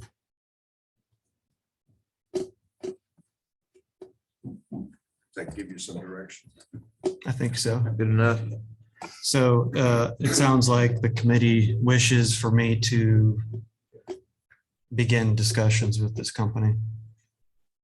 Just to get some more information. Yeah. Yeah. I mean, just give us some more information. Okay. I will do it. Anything else come before building and grounds? This meeting's adjourned.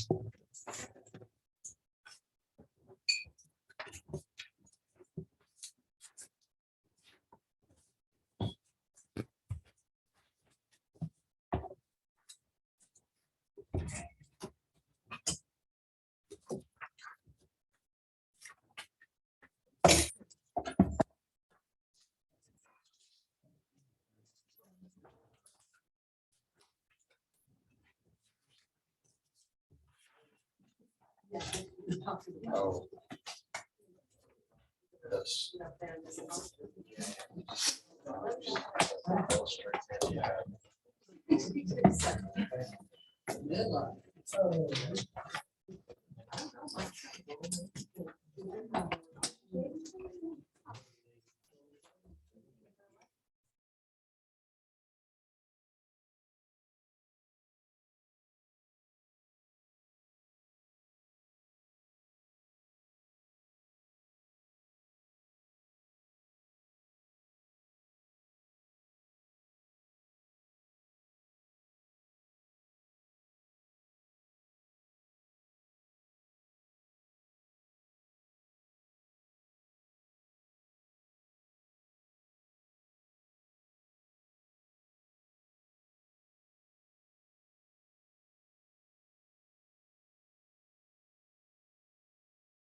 the separation of finance director and keeper of the records, recorder.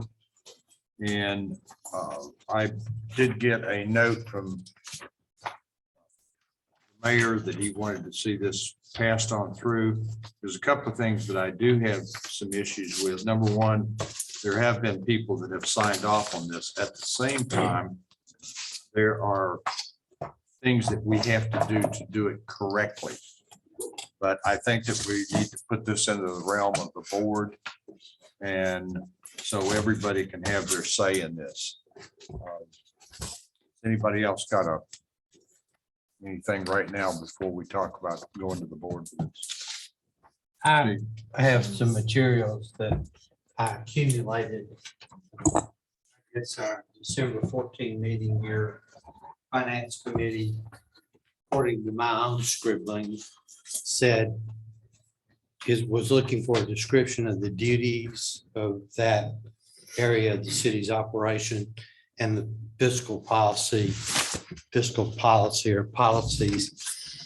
I haven't had a tremendous amount of time to devote to this issue because we've had some other pressing issues on the table, including the blue building. Well, I don't have to tell you, you're addressing them. I have located and copied, and this is without comment or opinion. I have copied the authorities that will govern whatever the city decides to do going forward in terms of any kind of reorganization or change of job duties. And there are three sources of this information, and I'm going to pass out photocopies of the actual authorities. The first authority is a city charter. The second authority is the city municipal code. And the third is the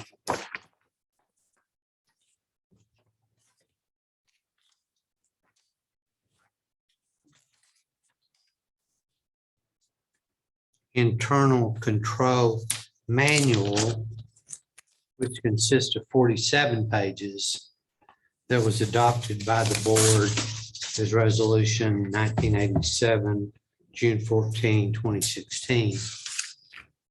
As a result of a mandate from the state comptroller's office requiring all municipalities in Tennessee to adopt an internal control manual. The city satisfied that mandate by adopting that manual. That manual is still in full force and effect from 2016, and I've got a copy of those three sections pertaining to the question you're addressing for your review, and I wanted to give them to you at this meeting so you would have plenty of time to study them and go over them before the next regular board meeting. So if you'll allow me, I'll pass this out. The first two pages are the sections of the charter. They are parenthetically the same sections of the charter that are referenced as I call it the reference in the municipal code.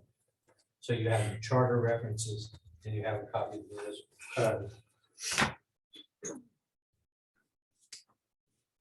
There is a copy of the resolution adopting the internal control policy of the board that was adopted in 2017. And that's it.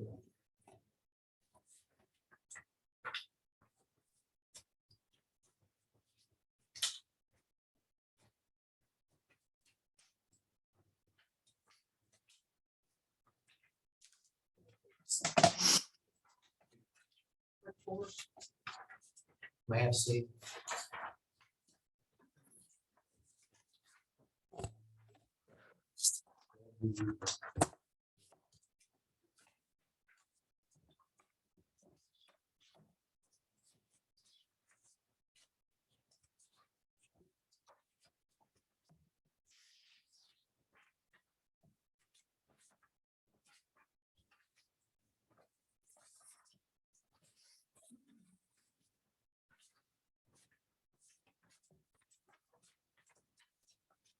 I don't have enough copies.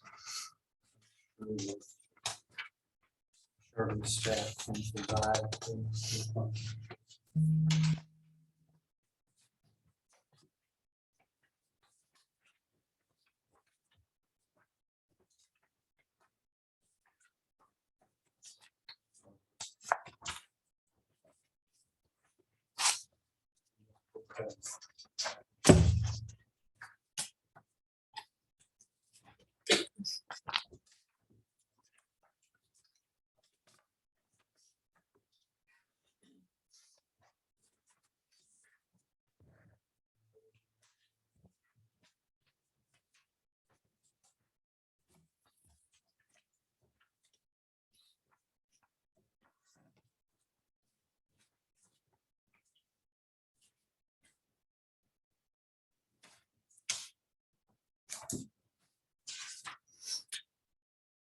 That's charter and municipal codes.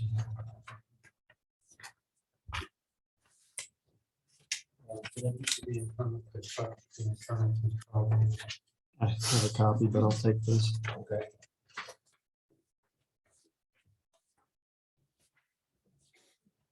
The city derives its authority for its organization and its action as a municipality from these three sources.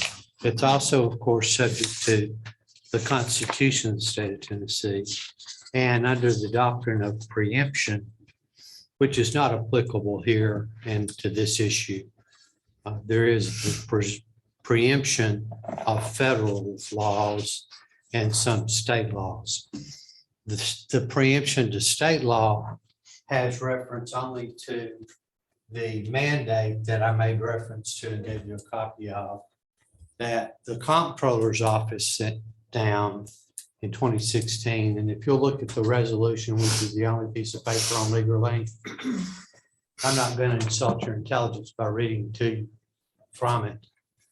I wanted you to have this in advance so you'll have better part of 2 weeks before the next regular board meeting to dive as deep as you want into the materials that I've located that are pertinent to the issue of reorganization. There are, if you look into the internal control manual, there was some discussion at the last meeting about providing job descriptions. Well, those are provided in the internal control manual to the nth degree. It goes down to the tax clerk, the utility clerks. It starts at the bottom and ends at the top. And you can read that as well as I can. But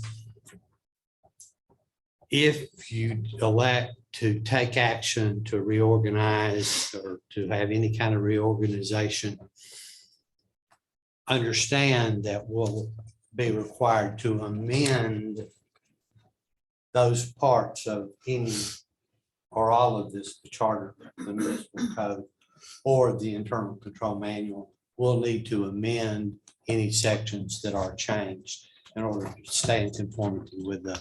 I don't think there's any question that we can do what we're saying we're doing. It's just a matter of following the right procedure and amending the documents that need to be amended if we decide to do that. Yes, you do.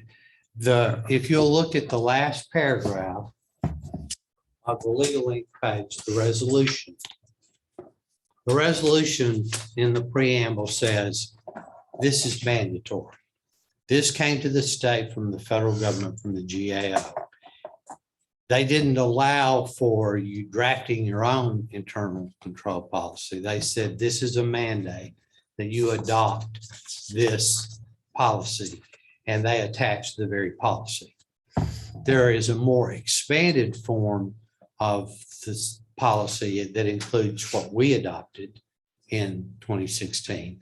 There's a more expanded form of that document that this board didn't elect to expand. And I didn't copy it because it isn't relevant. It's not part of your organizational structure and the supporting legal documents. But to get back to your point, you don't have to redefine the wheel. The positions that the city has are all described with particularity in that control manual. I mean, and again, you can read it for yourself. I'm not going to read this section or that section, 47 pages. I encourage you to read it all and come to your own best understanding of it. And there will be questions depending on what kinds of changes are proposed to be made. But that's a mandate. The mandate was you have to adopt this internal control policy. That's actually incorrect. Well, You have to adopt a internal control policy manual, and they provided guidelines. if you read the resolution in its entirety, and again, we can have this discussion when we're arguing the merits of whatever you want to do. But if you read the resolution for yourself, it plainly states that it is a mandate. But it also provides in the last paragraph that it can be amended. Should be annually. Well, I don't know that it has anything about annually in it, but it does provide in the closing paragraph that it can be amended, modified, and changed. Nobody's arguing that, or I'm not arguing that. It says what it says. There's no ambiguity.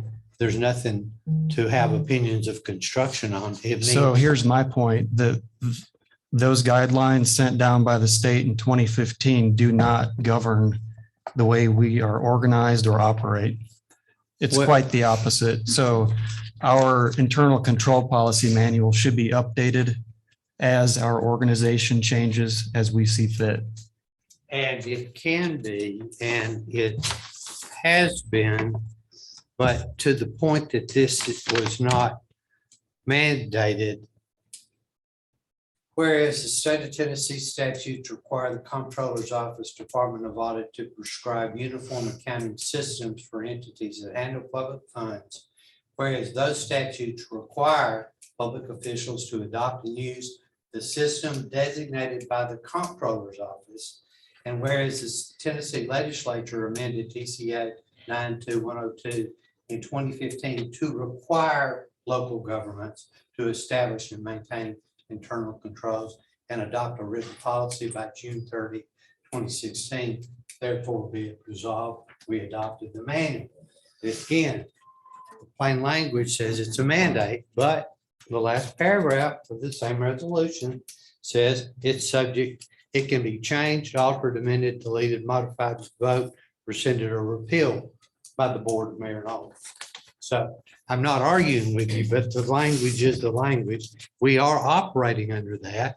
If you go to the Comptroller's website, when you leave this meeting and click on the appropriate category, this very resolution will come up on the screen. I mean, this isn't like some ancient law. It's shown as guidelines.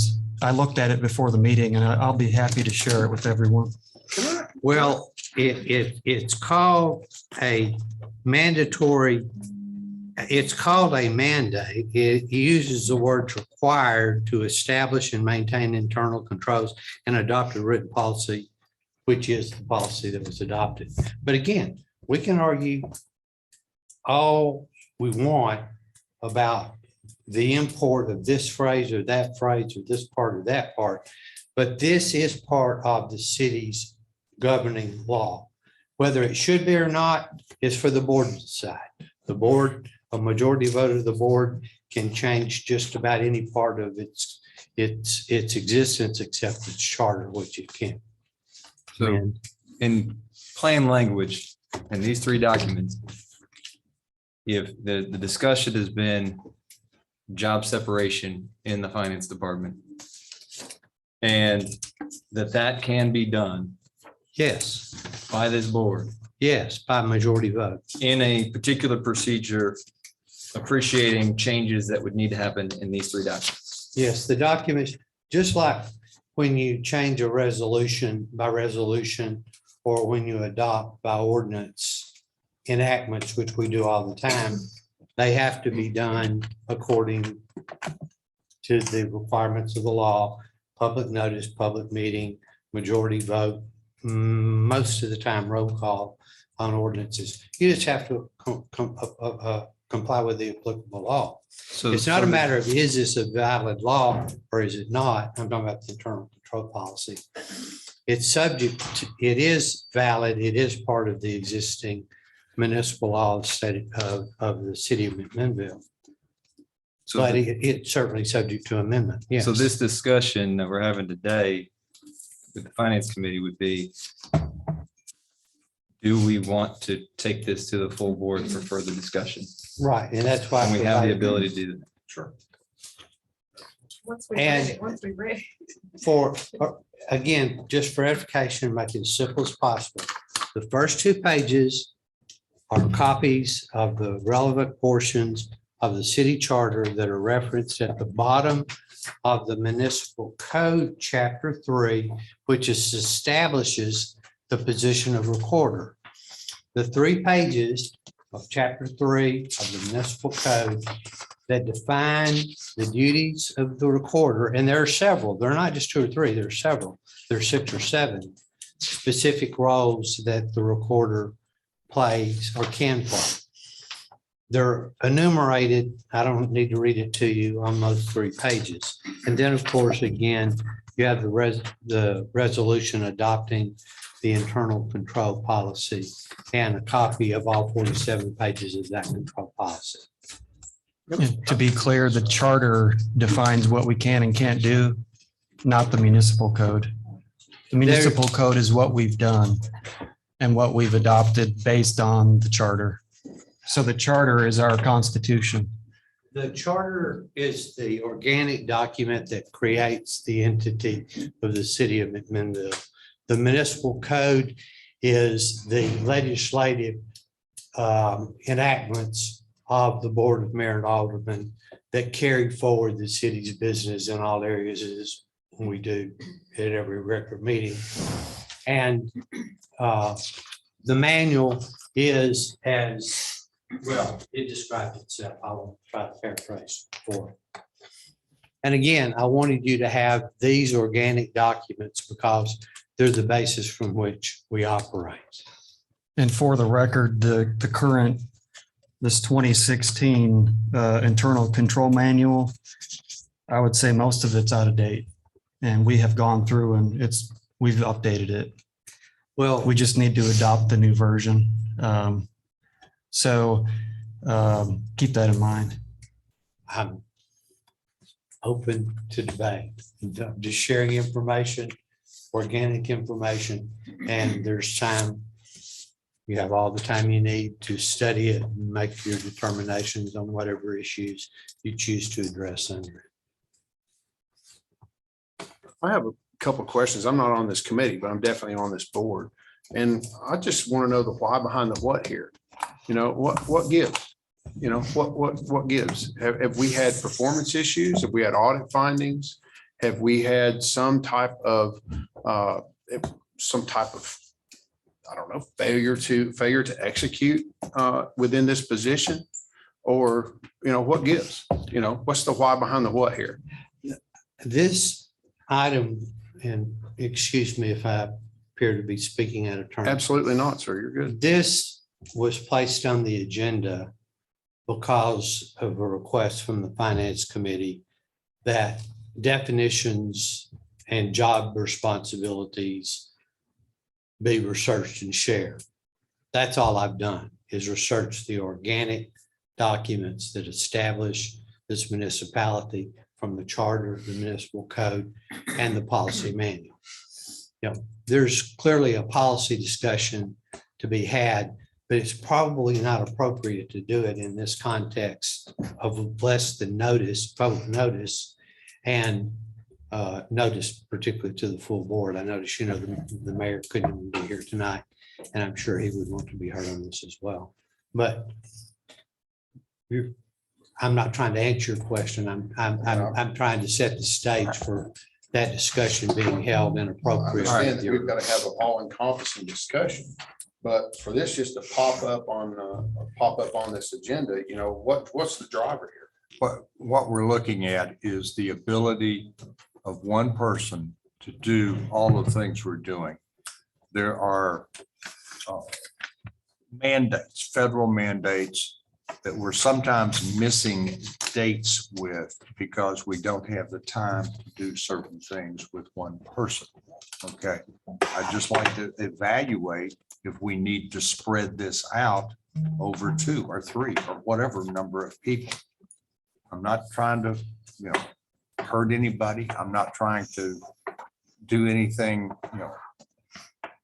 I'm just trying to see if we can become a leaner, meaner organization by looking at this. Again, we may not decide as a board to do it, but I want to bring that out there.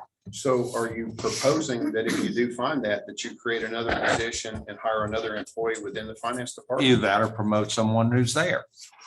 It's a matter of what we decide.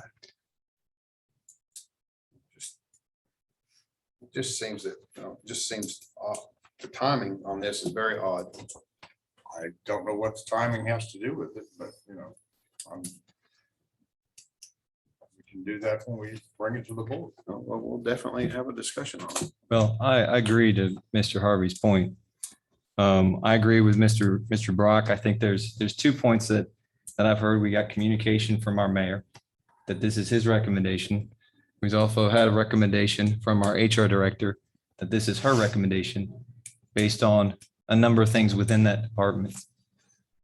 Back in April of 16, I asked our city attorney if we had the capacity for external mediation within that department to find efficiencies, to find merging teamwork, all of those aspects. Are you referring to April of 2021? 2021. Okay, you said 2016, so I want to be sure. 2020 on the 16th of, So this is part 2 of the last year's saga. That's what this is. So back let's in just on all the address the 17th. elephant in the room. This is coup part 2. That's what this is. On the 17th, I've also asked if, again, at this point, and I feel like I want to support the recommendation of the mayor, and I also want to support the recommendation of HR because they're the ones that have been involved in the department much more than I have. So I feel like that is something that is their recommendation, and I would support that going to the full board for further conversation. But I still feel like to make all these changes within that, I'd rather have an external mediator come in and say, yes, you need to move forward with that job description change, job separation, and make all those changes. I'd like some external people to tell me that's what needs to be done to make that department work well. What good is that? So you're saying mediator, but what you really mean is a consultant. Because a mediator is what happens when you have a dispute. So what you're asking for is a consultant, not a mediator. Because if you need a mediator, then that means there's an ongoing dispute. And between who? So let's who's the dispute between? What's going on? If we need a mediation, we've got an issue. Let's talk about the issue. What's the issue? I think we've got opinions from several different agencies that would be considered third-party consultants that indicate that there's no problem with making this change based on Ryle's That's email. beside the point. I'm trying to figure out the driver of the why. That's the what. I'm trying to figure out fully. So we don't leave any stone unturned here. Why? What's the why behind the what? You know, we're talking in circles here. You know, is this the second chapter of last year's saga in the finance department? Is that what this is? That first attempt didn't work, so now we're going to go a different way and try to end up in the same spot. Is that what this is? That's what it smells like to me. It's exactly what it smells like. So if at first you don't succeed, you try again. That was dirty as hell last year. Looks like this was going to be the same way.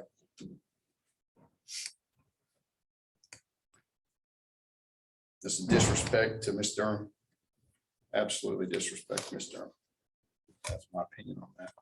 And I'll let the rest of my opinions be known at the appropriate time, but I really want to know the why. I want to know the why. I want to see documentation on why, because I'm going to have a vote in the final board meeting. So So I to want your that. point, I want and to to respect for everybody, here, Ms. Durham, Ms. Libby Rutledge, to everybody that's been involved in this. I think when there's something that comes before the supervisory role, the department, finance committee is supposed to supervise the finance department. And the finance committee has not addressed any issues that have come before the finance committee. We have not addressed issues that have come before. As to performance, is that what you're speaking to, Mr. Sutton? Are you saying that that at this point in time, heretofore, there have been no performance issues brought before the committee that the board, that the committee nor the board had to deal with in regard to this position? Is that, I'm just trying to make sure that I understand your statement. There's been no assessment on any of the issues that have been brought before to the mayor, to the chairman. There's been no discussion on those issues. I'm not taking any side on the issues that I've been made aware of. What I am saying is that they have not been discussed. They have not been looked into to the extent of a specific coming together as a committee. We are the committee. It is not a one person that is running this, and that is not, they have not been addressed as a committee. And so for me to go through and say, yes, let's do all these changes, I'm reluctant to do that without really realizing this proposal by Ms. Rutledge and Mayor Chastain. I'm agreeable to that. I can see how that would work. But I do have reservations with going through all that and changing the charter without having, We don't I have think to there's, change I the think there's charter. resolution. We don't have to change the charter to make this. We would have to change the municipal code, which is, we do it all the time. In my own business, in a long time ago, 10 years ago, we changed some procedures and policies to coordinate that team. Things changed. And then now we're stuck with these. We had to change our policies, procedures again, because they didn't apply to the rest of the staff. So I do feel like there needs to be these issues. We are all sitting here. I'm not an HR expert. Is there any HR experts on this board? I feel like we need somebody that can look at this department and give us feedback. Well, that would tend to lean toward an interpersonal issue when you need an HR person. So I guess my first question was, are you considering hiring additional staff? I don't believe that I got that answer. And what I got was, well, we can promote somebody from within. I said a procedure way. Okay, but if it's the case that it can be handled through the staff that we have right now, then why can't the job duties be reallocated within the department? Why do we have to look at That may be exactly what we decided. well, then maybe that's what we look at first, is looking, instead of this getting the cart in front of the horse. If we need to reallocate job duties within the department, then we can do that. And if we find ourselves in a box where it's not possible to reallocate responsibilities within the department, then we would need to hire an additional person within the department. And if we decide to hire an additional person within the department, then that need might predicate the need to change the code. By going to the board with this does not mean that we do the separation. Oh, yes, sir. I understand It completely. means that we want to evaluate this, and the answer may be that you separate or change some things and you add responsibilities here or take away responsibilities there. Well, I can see that, Mr. Brock, but the separation of position of city recorder and finance director is that doesn't really jive with what you just said. If we need to reallocate responsibilities, we don't have to reallocate responsibilities of the recorder. If the staff is here, we can reallocate responsibilities within the existing staff. And that may be what we decide. But why is the first shot heard around the world the consideration of separation between the recorder and the finance director. All right, maybe- Why is that maybe the we first should- thing you do? Maybe what we should say is to evaluate the positions and see if we can make them more streamlined. Maybe to evaluate the performance of the department and see if reallocation of responsibilities within the department produces a more productive workplace. That's fine. There is more to this than performance and efficiencies. Certainly that is, this would be considered that, but we need to address the whole culture of the department, the efficiency of the department, all of those aspects to make sure that we get this right. Well, and I get that. I get that totally. But if the first thing that you do is determine whether it's possible to bifurcate the duties of the recorder, if that's the first thing that you do, that sends a pretty convincing message that that's the first shot out of the gun. You know, that's a pretty convincing message that the problem is at the top. And that's, I don't know, it just seems very odd that the first level of discussion starts at the top instead of starting within the department. That's actually not my discussion at all. Well, it's what's on this agenda. I'm just talking about my recommendation Well, is but that I'm we just talking have, about what's on the is that agenda we for the have an committee. external mediator assess our department. So you need an accounting consultant. No, So a mediator means that there's a dispute between two parties. Do we have a dispute between two parties? Or do we have a lack of direct efficiency within the department? What do we have? I'm not getting the answer. I want the answer. What is it? well, It's that's one or one of the the things other. that the finance committee really should take under consideration. That's fine, but what is the issue? You're saying mediator, and I'm hearing consultant based upon what Mr. Brock is saying. I just really want to know what the hell is it? You know, is there an issue? Is there an issue where if we have disputes where we need a mediator, or do we need performance evaluation within the department to look at the SOPs and make sure we don't have some people overloaded? Their card's got 700 items on it. Somebody's card's got 300 items on it. You know, what are we, I feel like somebody's beating around the bush. You know, what's up? If we go to the board, all those questions hopefully would be out in the open and answered. That's the only thing I can say. I'm just, I want to have the whole board discuss this and see what their recommendation is, whether it's separation, a reallocation, or whatever. But the board is going to have some type of information. I would assume that's correct. And so your investigation what you're doing by this agenda item is starting at the top. It seems to be very targeted to me. Instead of a general assessment, you have a targeted agenda item. I mean, you can't back out of it now. It's right here in black and white. It's targeted, no doubt. It's targeted. Can't get away from that. Steve? I'm okay with taking it to the full board. I mean, there's obviously issues going on in that department, and I don't know what the exact answer is or who's right and who's wrong, but we got to figure something out. I mean, you hear a lot of stuff, but you are right. We do have to talk about it, but I don't know what good we gain just in this committee. I mean, I think we need to get it to everybody. I agree with the full board being involved with this, except for the fact that, there's Mayor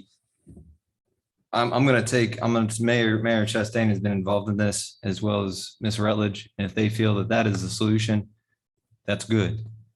But I am hesitant, and I'm willing to take it to the full board, but I'm hesitant to go through all these procedural changes that Chairman Brock also alluded to, not fully addressing the specific source of the issue. If they think that's the resolution, it's great. I'd like external confirmation that that's the resolution.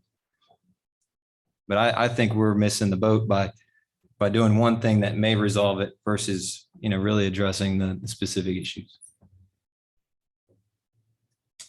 That's me. I'm happy to take it to full board if that's what the other board members are agreeable to.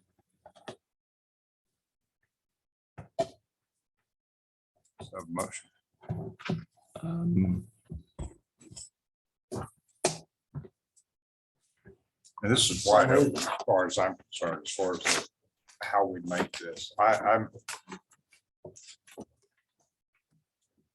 just waiting for a motion. Bring it to the board.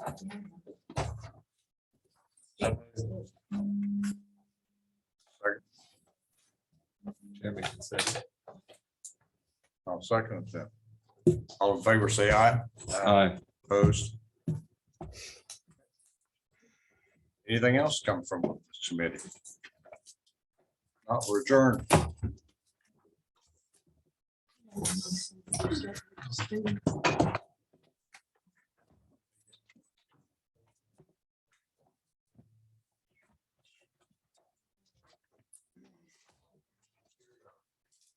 Thank you.